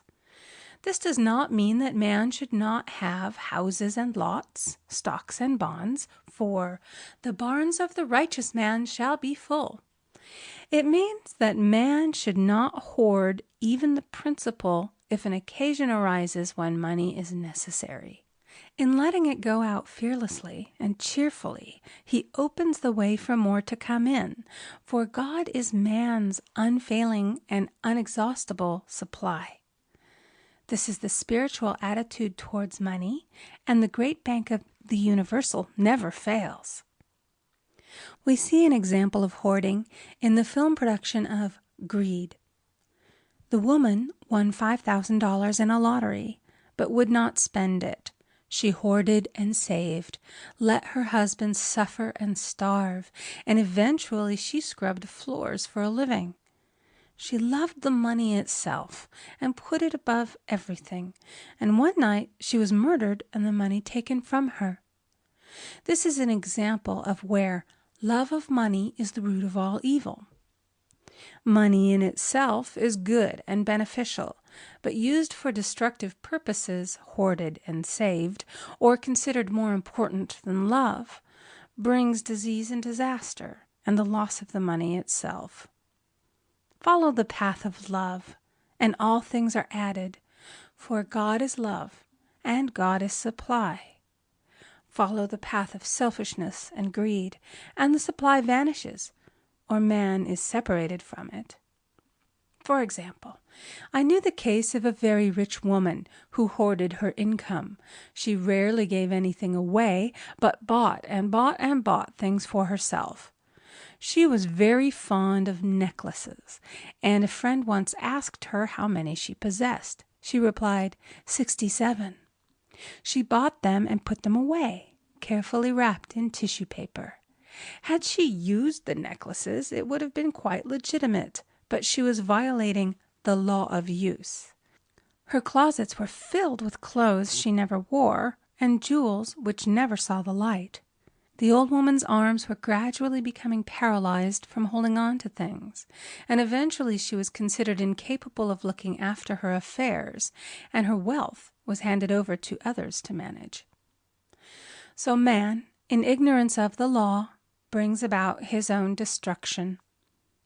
All disease, all unhappiness come from the violation of the law of love. Man's boomerangs of hate, resentment, and criticism come back laden with sickness and sorrow. Love seems almost a lost art, but the man with the knowledge of spiritual law knows it must be regained, for without it he has become as sounding brass and tinkling cymbals. For example, I had a student who came to me month after month to clean her consciousness of resentment. After a while, she arrived at the point where she resented only one woman, but that one woman kept her busy. Little by little, she became poised and harmonious, and one day all resentment was wiped out. She came in radiant and exclaimed, "You can't understand how I feel. The woman said something to me, and instead of being furious, I was loving and kind. And she apologized and was perfectly lovely to me. No one can understand the marvelous lightness I feel within." Love and goodwill are invaluable in business. For example, a woman came to me complaining of her employer. She said she was cold and critical, and she knew she did not want her in the position. "Well," I replied, "salute the divinity in the woman and send her love." She said, "I can't. She's a marble woman." I answered, "You remember the story of the sculptor who asked for a certain piece of marble? He was asked why he wanted it, and he replied, 'Because there is an angel in the marble.' And out of it he produced a wonderful work of art." She said, "Very well, I'll try it." A week later she came back and said, "I did what you told me, and now the woman is very kind," and took me out in her car. People are sometimes filled with remorse for having done someone an unkindness, perhaps years ago. If the wrong cannot be righted, its effect can be neutralized by doing someone a kindness in the present. This one thing I do, forgetting those things which are behind, and reaching forth unto those things which are before. Sorrow, regret, and remorse tear down the cells of the body and poison the atmosphere of the individual. A woman said to me in deep sorrow, "Treat me to be happy and joyous, for my sorrow makes me so irritable with the members of my family that I keep making more karma." I was asked to treat a woman who was mourning for her daughter. I denied all belief in loss and separation and affirmed that God was the woman's joy, love, and peace. The woman gained her poise at once, but sent word by her son not to treat any longer because she was so happy it wasn't respectable. So mortal mind loves to hang on to its griefs and regrets. I knew a woman who went about bragging of her troubles, so of course she always had something to brag about. The old idea was, if a woman did not worry about her children, she was not a good mother.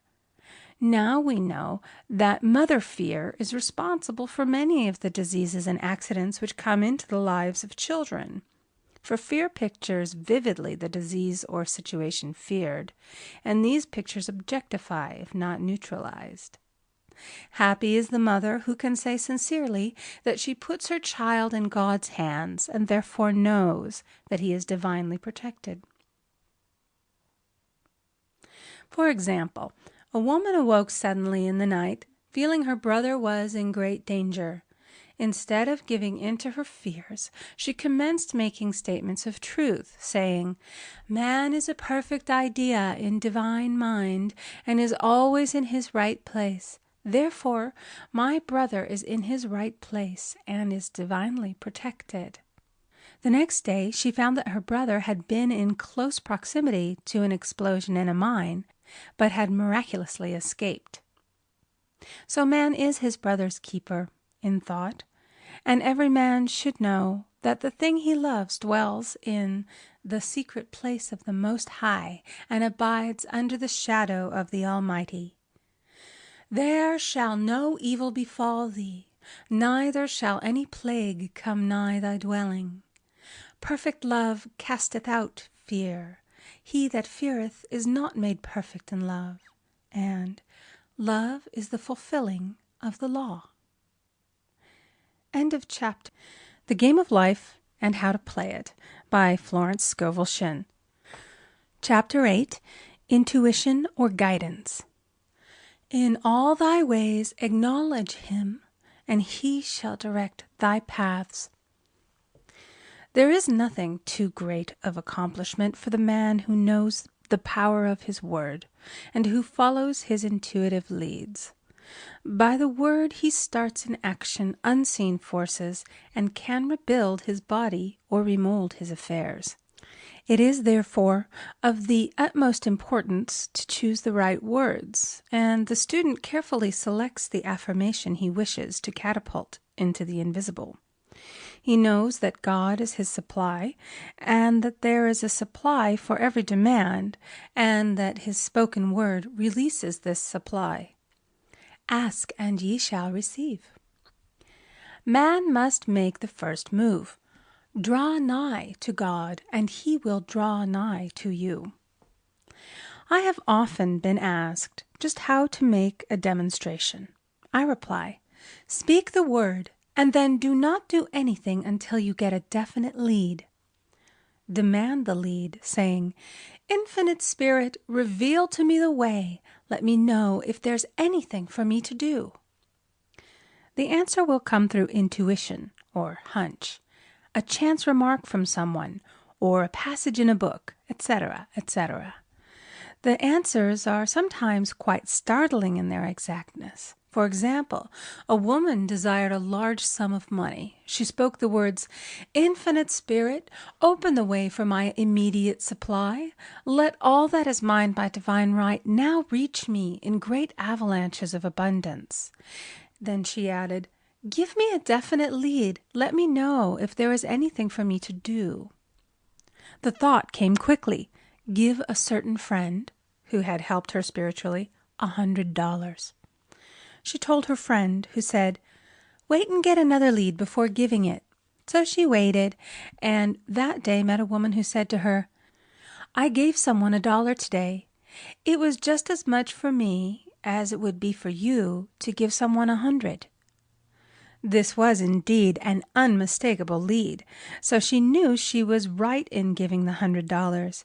It was a gift which proved a great investment, for shortly after that, a large sum of money came to her in a remarkable way. Giving opens the way for receiving. In order to create activity in finances, one should give. Tithing, or giving 1/10 of one's income, is an old Jewish custom and is sure to bring increase. Many of the richest men in the country have been tithers and have never known it to fail as an investment. The 10th part goes forth and returns blessed and multiplied, but the gift or tithe must be given with love and cheerfulness, for God loveth a cheerful giver. Bills should be paid cheerfully. All money should be sent forth fearlessly and with a blessing. This attitude of mind makes man master of money. It is his to obey, and his spoken word then opens vast reservoirs of wealth. Man himself limits his supply by his limited vision. Sometimes the student has a great realization of wealth, but is afraid to act. The vision and action must go hand in hand, as in the case of the man who bought the fur-lined overcoat. A woman came to me asking me to speak the word for a position. So I demanded, Infinite Spirit, open the way for this woman's right position. Never ask for just a position. Ask for the right position, the place already planned in divine mind, as it is the only one that will give satisfaction. I then gave thanks that she had already received, and that it would manifest quickly. Very soon she had 3 positions offered her, 2 in New York and 1 in Palm Beach, and she did not know which one to choose. I said, ask for a definite lead. The time was almost up and was still undecided when one day she telephoned. When I woke up this morning, I could smell Palm Beach. She had been there before and knew its balmy fragrance. I replied, well, if you can smell Palm Beach from here, it's certainly your lead. She accepted the position, and it proved a great success. Often one's lead comes at an unexpected time. One day I was walking down the street when suddenly I felt a strong urge to go to a certain bakery a block or two away. The reasoning mind resisted, arguing, "There's nothing there that you want." However, I had learned not to reason, so I went to the bakery, looked at everything, and there was certainly nothing there that I wanted. But coming out, I encountered a woman I had thought of often and who was in great need of the help which I could give her. So often, one goes for one thing and finds another.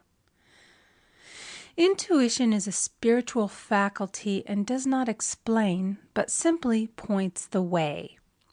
A person often receives a lead during a treatment. The idea that comes may seem quite irrelevant, but some of God's leadings are mysterious. In the class one day, I was treating that each individual would receive a definite lead. A woman came to me afterwards and said, "While you were treating, I got the hunch to take my furniture out of storage and get an apartment." The woman had come to be treated for health.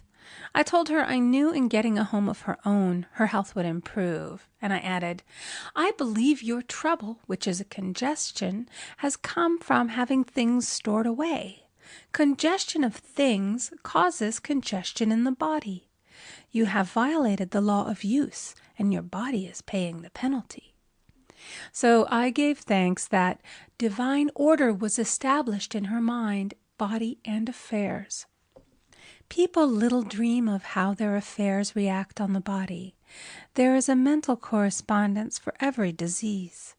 A person might receive instantaneous healing through the realization of his body being a perfect idea in divine mind, and therefore whole and perfect, but if he continues his destructive thinking, hoarding, hating, fearing, condemning, the disease will return.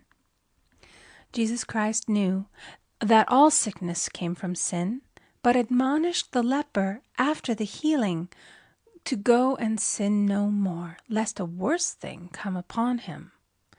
So man's soul, or subconscious mind, must be washed whiter than snow for permanent healing.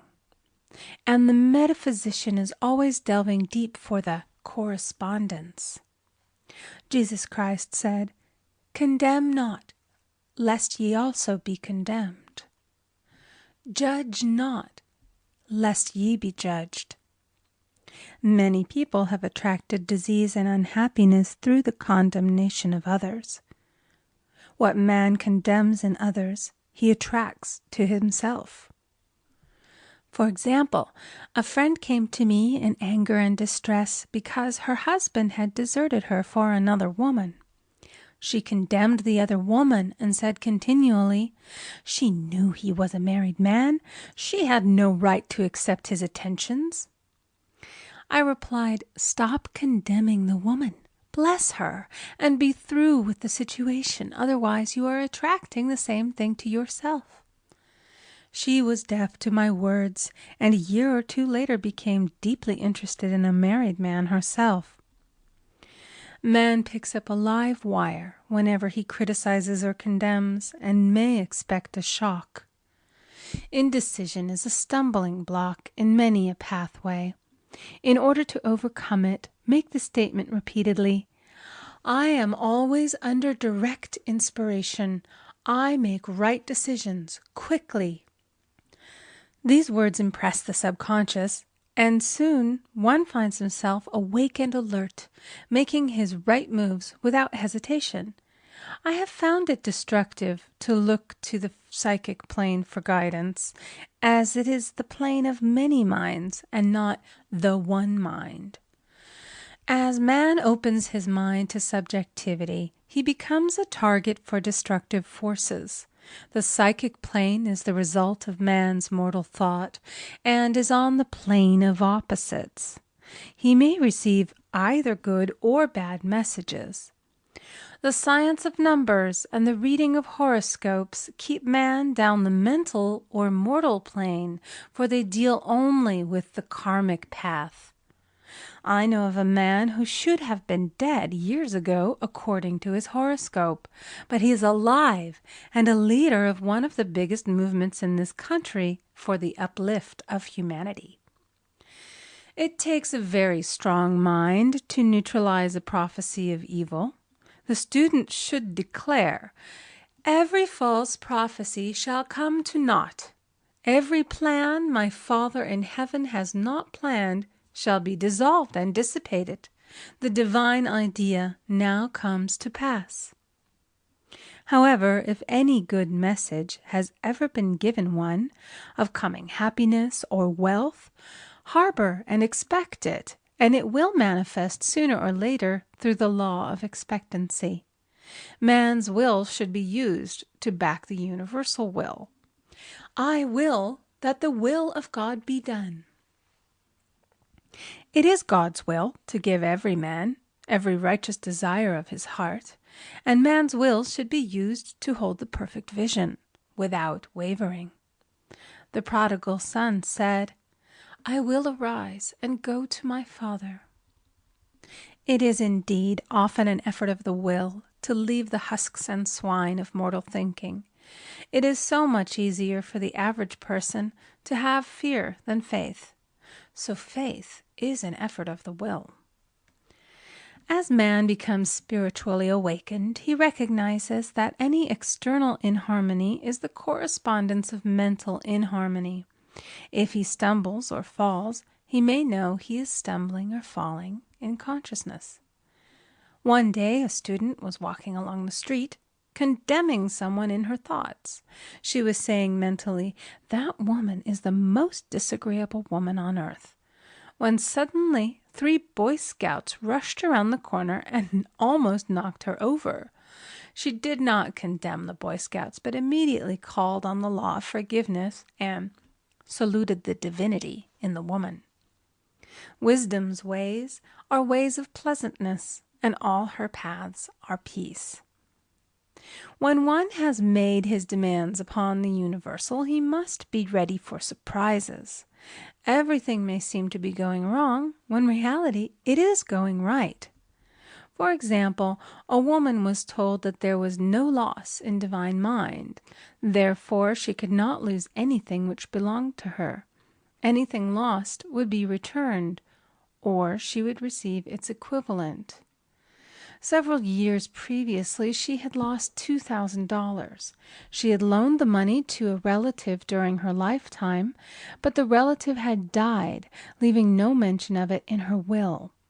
The woman was resentful and angry, and as she had no written statement of the transaction, she never received the money, so she determined to deny the loss and collect the $2,000 from the Bank of the Universal. She had to begin by forgiving the woman, as resentment and unforgiveness closed the door of this wonderful bank. She made this statement, "I deny loss. There is no loss in divine mind. Therefore, I cannot lose the $2,000 which belong to me by divine right.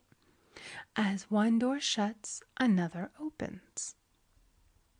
She was living in an apartment house which was for sale, and in the lease was a clause stating that if the house was sold, the tenants would be required to move out within 90 days. Suddenly, the landlord broke the leases and raised the rent. Again, injustice was on her pathway, but this time she was undisturbed. She blessed the landlord and said, "As the rent has been raised, it means that I'll be that much richer, for God is my supply." The new leases were made out for the advanced rent, but by some divine mistake, the 90-day clause had been forgotten. Soon after, the landlord had an opportunity to sell the house. On account of the mistake in the new leases, the tenants held possession for another year. The agent offered each tenant $200 if he would vacate. Several families moved. 3 remained, including the woman. A month or 2 passed, and the agent again appeared. This time he said to the woman, "Will you break your lease for the sum of $1,500? It flashed upon her, "Here comes the $2,000. She remembered having said to friends in the house, We will all act together if anything more is said about leaving. So her lead was to consult her friends. These friends said, well, if they have offered you $1,500, they will certainly give $2,000. So she received a check for $2,000 for giving up the apartment. It was certainly a remarkable working of the law, and the apparent injustice was merely an opening for the way for her demonstration. It proved that there is no loss, and when man takes his spiritual stand, he collects all that is his from this great reservoir of good. I will restore to you the years the locusts have eaten. The locusts are the doubts, fears, resentments, and regrets of mortal thinking.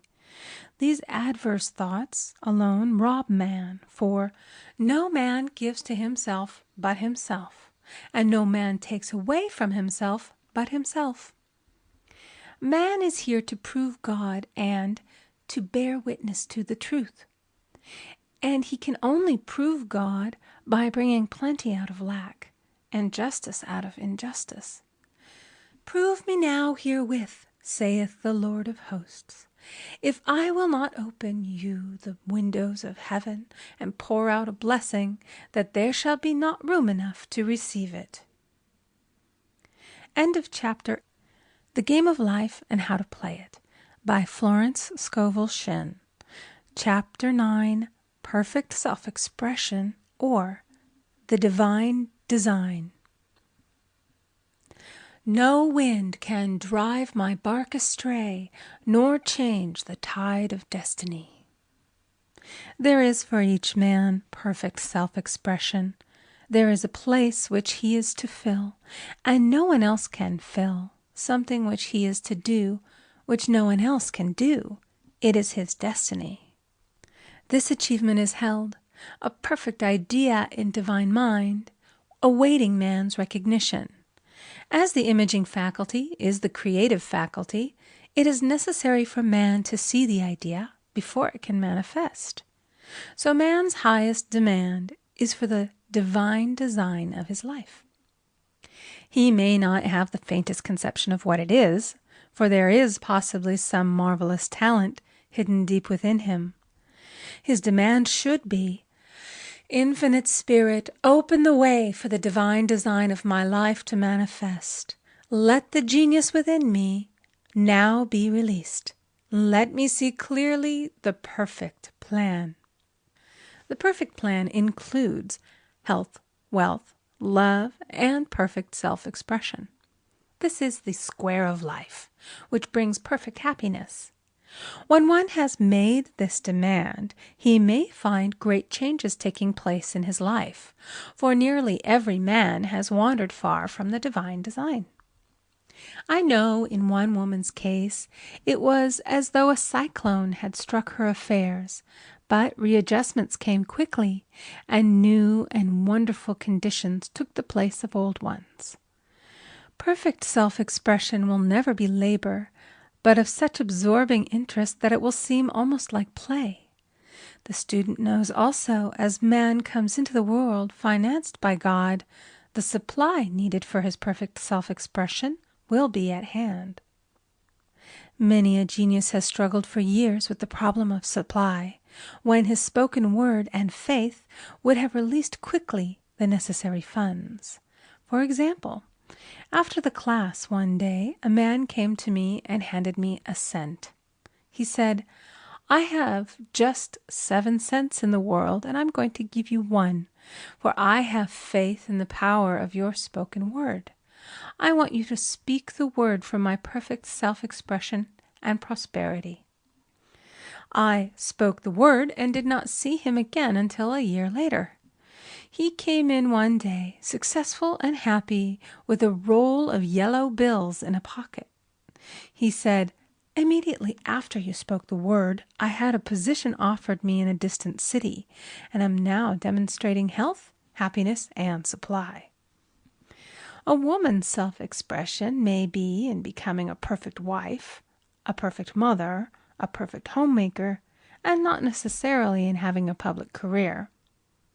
Demand definite leads, and the way will be made easy and successful. One should not visualize or force a mental picture.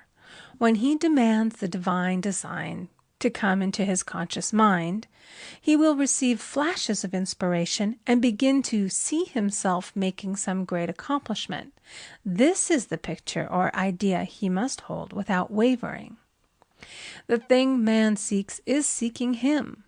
The telephone was seeking Bell. Parents should never force careers and professions upon their children. With a knowledge of spiritual truth, the divine plan could be spoken for early in childhood or prenatally. A prenatal treatment should be, let the God in this child have perfect self-expression. Let the divine design of his mind, body, and affairs be made manifest throughout his life, throughout eternity. God's will be done, not man's. God's pattern, not man's pattern, is the command we find running through all the scriptures, and the Bible is a book dealing with the science of the mind. It is a book telling man how to release his soul or subconscious mind from bondage. The battles described are pictures of man waging war against mortal thoughts. A man's foes shall be they of his own household. Every man is Jehoshaphat, and every man is David, who slays Goliath, mortal thinking, with the little white stone, faith. So man must be careful that he is not the wicked and slothful servant who buried his talent. There is a terrible penalty to be paid for not using one's ability. Often, fear stands between man and his perfect self-expression. Stage fright has hampered many a genius. This may be overcome by the spoken word or treatment. The individual then loses all self-consciousness and feels simply that he is a channel for infinite intelligence to express itself through. He is under direct inspiration, fearless and confident, for he feels that it is the Father within who does the work. A young boy came often to my class with his mother. He asked me to speak the word for his coming examinations at school. I told him to make the statement, I am one with infinite intelligence. I know everything I should know on this subject. He had an excellent knowledge of history, but was not sure of his arithmetic. I saw him afterwards, and he said, I spoke the word for my arithmetic and passed with the highest honors, but I thought I could depend upon myself for history and got a very poor mark. Man often receives a setback when he is too sure of himself, which means he is trusting to his personality and not the Father within. Another of my students gave me an example of this. She took an extended trip abroad one summer, visiting many countries where she was ignorant of the languages. She was calling for guidance and protection every minute, and her affairs went smoothly and miraculously. Her luggage was never delayed nor lost. Accommodations were always ready for her at the best hotels, and she had perfect service wherever she went. She returned to New York. Knowing the language, she felt God was no longer necessary, so looked after her affairs in an ordinary manner. Everything went wrong. Her trunks delayed, amid inharmony and confusion. The student must form the habit of practicing the presence of God every minute. In all thy ways acknowledge him. Nothing is too small or too great. Sometimes an insignificant incident may be the turning point in a man's life. Robert Fulton, watching some boiling water simmering in a tea kettle, saw a steamboat. I have seen a student often keep back his demonstration through resistance or pointing the way. He pins his faith to one channel only and dictates just the way he desires the manifestation to come, which brings things to a standstill.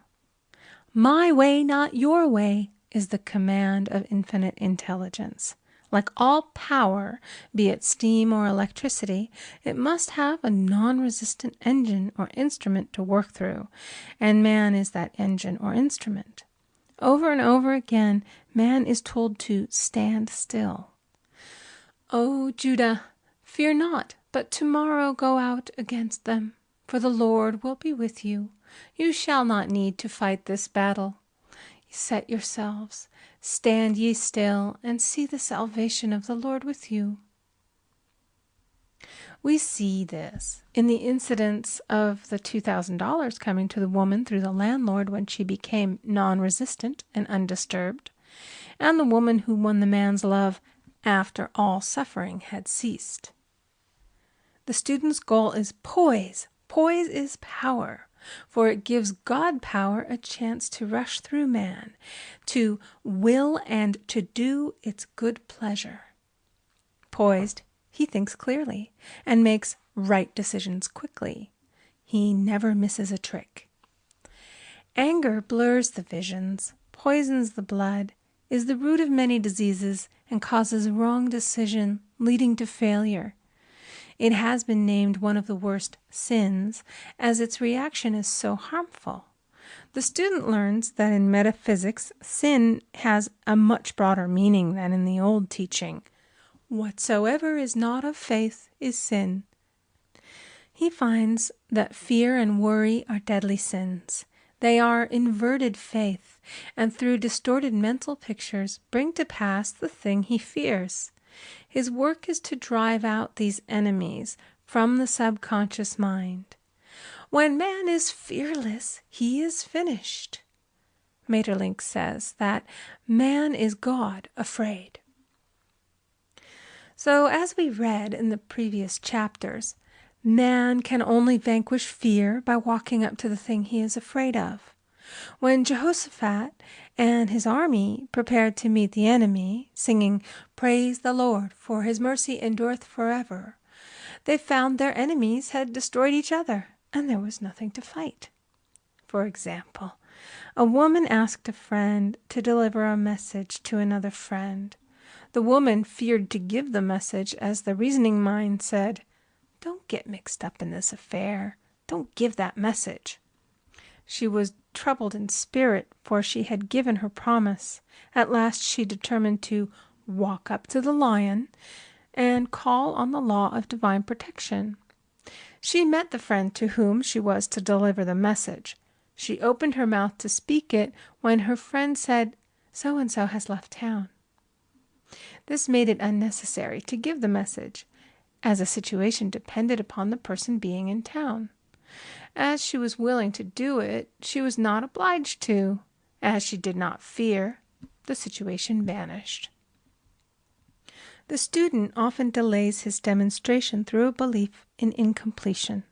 He should make this statement: "In divine mind there is only completion. Therefore my demonstration is completed.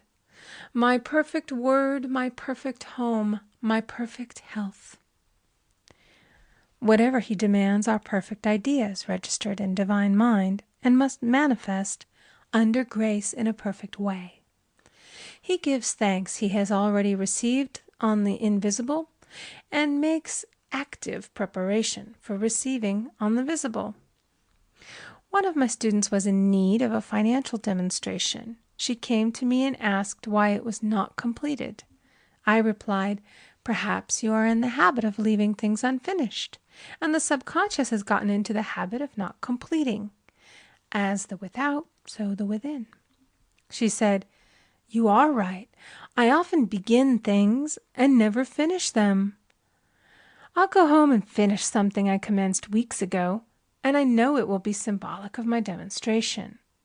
So she sewed assiduously, and the article was soon completed. Shortly thereafter, the money came in a most curious manner. Her husband was paid his salary twice that month. He told the people of their mistake, and they sent word to keep it.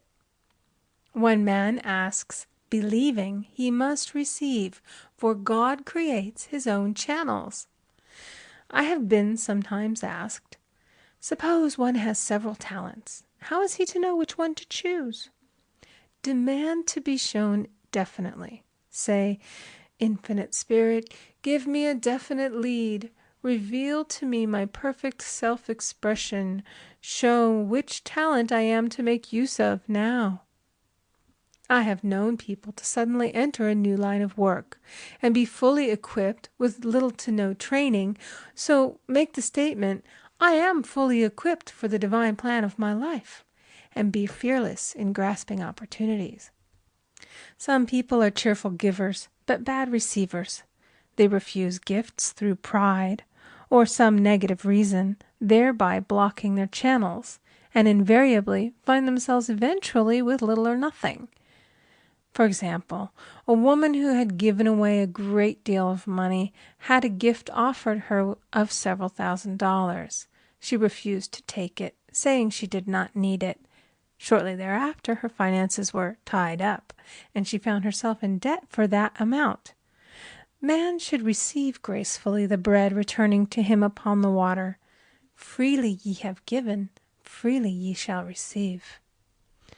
There is always the perfect balance of giving and receiving, and though man should give without thinking of returns, he violates law if he does not accept the returns which come to him, for all gifts are from God, man being merely the channel.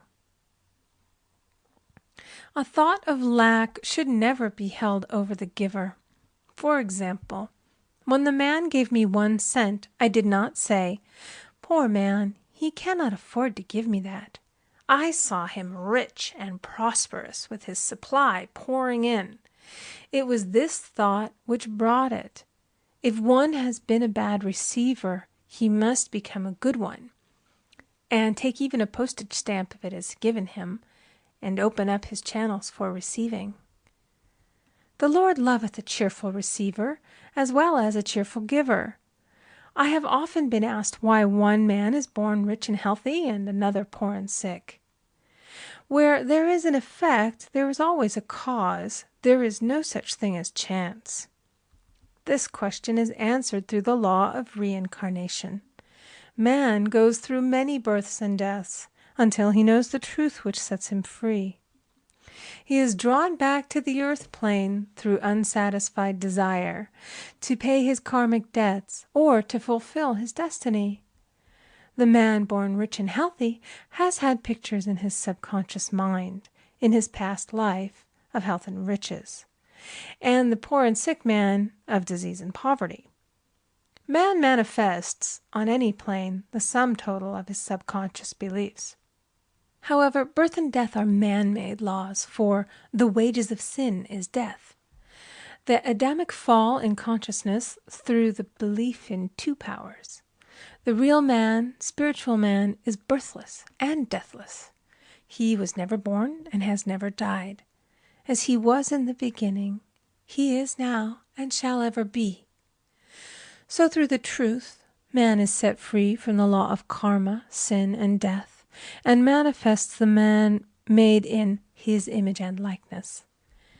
Man's freedom comes through fulfilling his destiny, bringing into manifestation the divine design of his life. His Lord will say unto him, "Well done, thou good and faithful servant. Thou hast been faithful over a few things. I will make thee ruler over many things," death itself. "Enter thou into the joy of thy Lord, eternal life."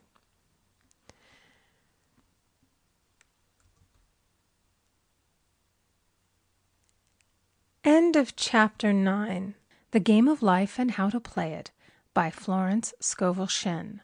Chapter 10. Denials and Affirmations. Thou shalt also decree a thing, and it shall be established unto thee. All the good that is to be made manifest in man's life is already an accomplished fact in divine mind, and is released through man's recognition or spoken word. So he must be careful to decree that only the divine idea be made manifest, for often he decrees through his idle words failure or misfortune. It is therefore of the utmost importance to word one's demands correctly, as stated in a previous chapter. If one desires a home, friend, position, or any other good thing, make the demand for the divine selection. For example, Infinite Spirit, open the way for my right home, my right friend, my right position. I give thanks that it now manifests under grace in a perfect way. The latter part of this statement is most important. For example, I knew a woman who demanded $1,000. Her daughter was injured, and they received $1,000 indemnity, so it did not come in a perfect way. The demand should have been worded in this way: Infinite Spirit, I give thanks that the $1,000, which is mine by divine right, is now released and reaches me under grace in a perfect way. As one grows in a financial consciousness, he should demand that the enormous sums of money which are his by divine right reach him under grace in perfect ways. It is impossible for man to release more than he thinks is possible, for one is bound by the limited expectancies of the subconscious. He must enlarge his expectancies in order to receive in a larger way. Man so often limits himself in his demands. For example, a student made the demands for $600 by a certain date.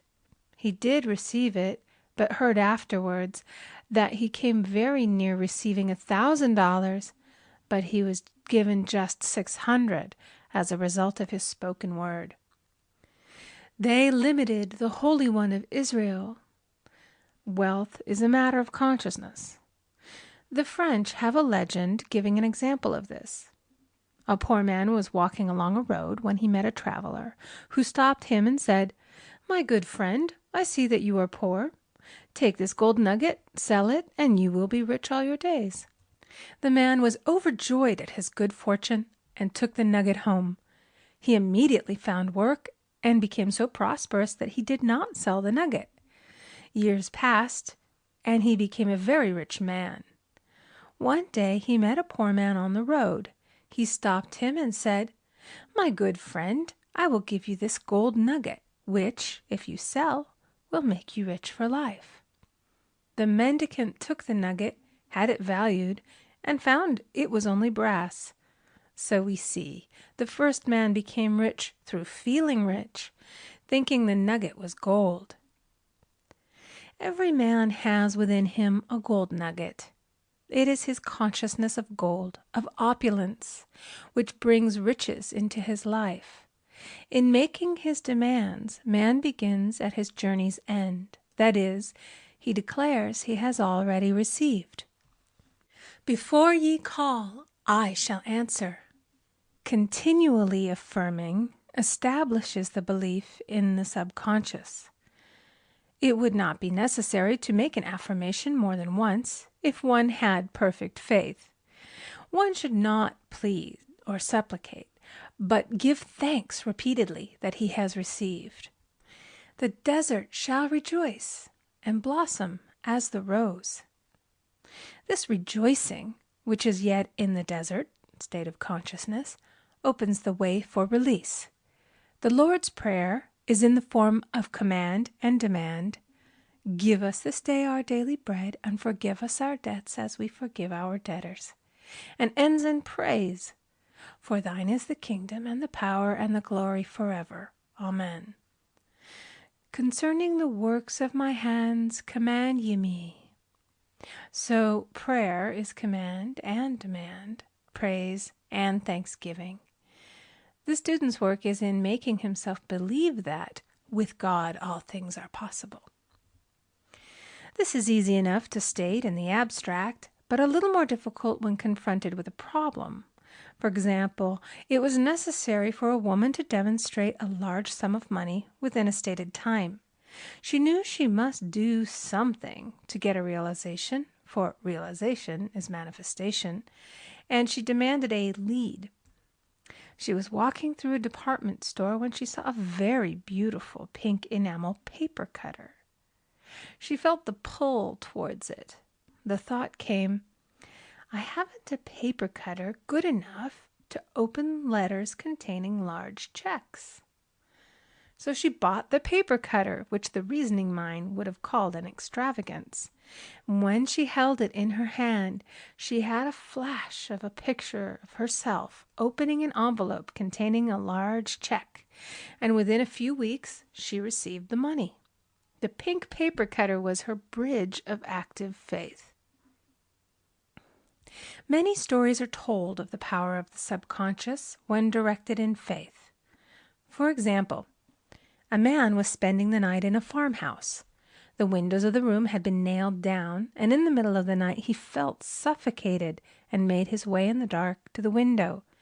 He could not open it, so he smashed the pane with his fist, drew in draughts of fine fresh air, and had a wonderful night's sleep. The next morning he found he had smashed the glass of a bookcase, and the window had remained closed during the whole night. He had supplied himself with oxygen simply by his thought of oxygen. When a student starts out to demonstrate, he should never turn back. Let not that man who wavers think that he shall receive anything of the Lord. A student once made this wonderful statement: "When I ask the Father for anything, I put my foot down and I say, 'Father, I'll take nothing less than I've asked for, but more.'" So man should never compromise. Having done all, stand. This is sometimes the most difficult time of demonstrating. The temptation comes to give up, to turn back, to compromise. He also serves who only stands and waits. Demonstrations often come at the 11th hour because man then lets go, that is, stops reasoning, and infinite intelligence has a chance to work. Man's dreary desires are answered drearily, and his impatient desires long delayed or violently fulfilled. For example, a woman asked me why it was she was constantly losing or breaking her glasses. We found she often said to herself and others with vexation, "I wish I could get rid of my glasses." So her impatient desire was violently fulfilled. What she should have demanded was perfect eyesight, but what she registered in the subconscious was simply the impatient desire to be rid of her glasses, so they were continually being broken or lost. Two attitudes of mind cause loss: depreciation, as in the case of the woman who did not appreciate her husband, or fear of loss, which makes a picture of loss in the subconscious. When a student is able to let go of his problem, cast his burden, he will have instantaneous manifestation. For example, a woman was out during a very stormy day, and her umbrella was blown inside out. She was about to make a call on some people whom she had never met, and she did not wish to make her first appearance with a dilapidated umbrella. She could not throw it away, as it did not belong to her. So in desperation she exclaimed, "Oh God, you take charge of this umbrella. I don't know what to do." A moment later a voice behind her said, "Lady, do you want your umbrella mended?" There stood an umbrella mender. She replied, "Indeed I do." The man mended the umbrella while she went into the house to pay her call, and when she returned she had a good umbrella. So there is always an umbrella mender at hand on man's pathway when one puts the umbrella or situation in God's hands. One should always follow a denial with an affirmation. For example, I was called on the phone late one night to treat a man whom I had never seen. He was apparently very ill. I made the statement, "I deny the appearance of disease. It is unreal, therefore cannot register in his consciousness. This man is a perfect idea in divine mind, pure substance expressing perfection." There is no time or space in divine mind. Therefore, the word reaches instantly its destination and does not return void. I have treated patients in Europe and have found that the result was instantaneous. I am asked so often the difference between visualizing and visioning. Visualizing is a mental process governed by the reasoning or conscious mind. Visioning is a spiritual process governed by intuition or the superconscious mind. The student should train his mind to receive these flashes of inspiration and work out the divine pictures through definite leads. When a man can say, "I desire only that which God desires for me," his false desires fade from the consciousness, and a new set of blueprints is given him by the master architect, the God within. God's plan for each man transcends the limitation of the reasoning mind and is always the square of life, containing health, wealth, love, and perfect self-expression. Many a man is building for himself in imagination a bungalow when he should be building a palace. If a student tries to force a demonstration through the reasoning mind, he brings it to a standstill. "I will hasten it, saith the Lord." He should act only through intuition or definite leads. Rest in the Lord and wait patiently. Trust also in Him, and He will bring it to pass. I have seen the law work in the most astonishing manner. For example, a student stated that it was necessary for her to have $100 by the following day. It was a debt of vital importance which had to be met. I spoke the word, declaring Spirit was never too late, and that the supply was at hand. That evening she phoned me of the miracle. She said that the thought came to her to go to her safety deposit box at the bank to examine some papers. She looked over the papers, and at the bottom of the box was a new $100 bill. She was astounded, and she said she knew she had never put it there, for she had gone through the papers many times. It may have been a materialization, as Jesus Christ materialized the loaves and fishes. Man will reach the stage where his word is made flesh, or materialized instantly. The fields, ripe with the harvest, will manifest immediately, as in all of the miracles of Jesus Christ. There is a tremendous power alone in the name Jesus Christ. It stands for truth made manifest. He said, "Whatsoever ye ask the Father in my name, He will give it to you." The power of this name raises the student into the fourth dimension, where he is freed from all astral and psychic influences, and he becomes unconditioned and absolute, as God Himself is unconditioned and absolute. I have seen many healings accomplished by using the words, "in the name of Jesus Christ." Christ was both person and principle, and the Christ within each man is his Redeemer and salvation. The Christ within is his own fourth-dimensional self, the man made in God's image and likeness. This is the self which has never failed, never known sickness or sorrow, was never born, and has never died. It is the resurrection and the life of each man. "No man cometh to the Father save by the Son," means that God, the universal, working on the place of the particular, becomes the Christ in man. And the Holy Ghost means God in action. So daily, man is manifesting the Trinity of the Father, Son, and Holy Ghost. Man should make an art of thinking. The master thinker is an artist and is careful to paint only the divine designs upon the canvas of his mind, and he paints these pictures with masterly strokes of power and decision, having perfect faith that there is no power to mar their perfection, and that they shall manifest in his life the ideal made real. All power is given man through right thinking, to bring his heaven upon his earth, and this is the goal of the game of life. The simple rules are fearless faith, non-resistance, and love.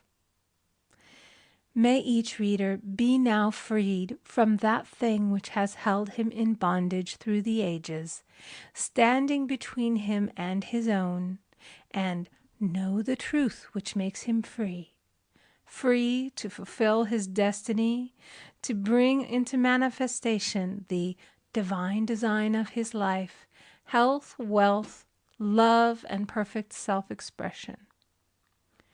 Be ye transformed by the renewing of your mind.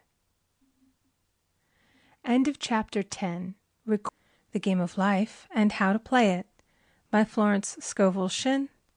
Chapter 11. Denials and Affirmations. For prosperity. God is my unfailing supply, and large sums of money come to me quickly, under grace, in perfect ways. For right conditions. Every plan my Father in heaven has not planned shall be dissolved and dissipated, and the divine idea now comes to pass. For right conditions. Only that which is true of God is true of me, for I and the Father are one.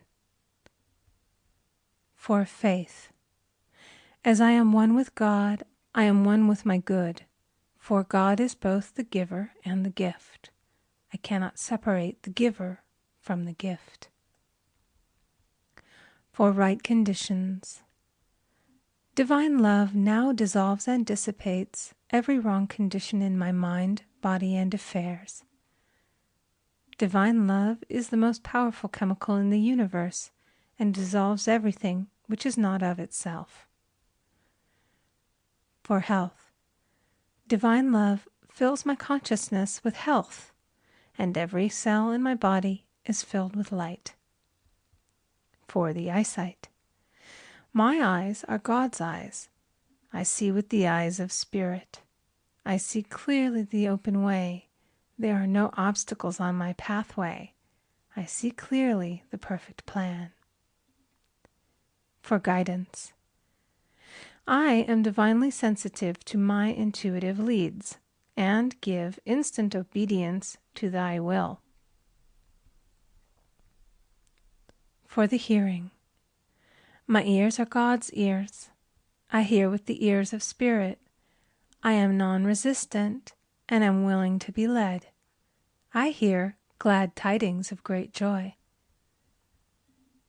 For right work. I have a perfect work in a perfect way. I give a perfect service for perfect pay. For freedom from all bondage. I cast this burden on the Christ within, and I go free. End of chapter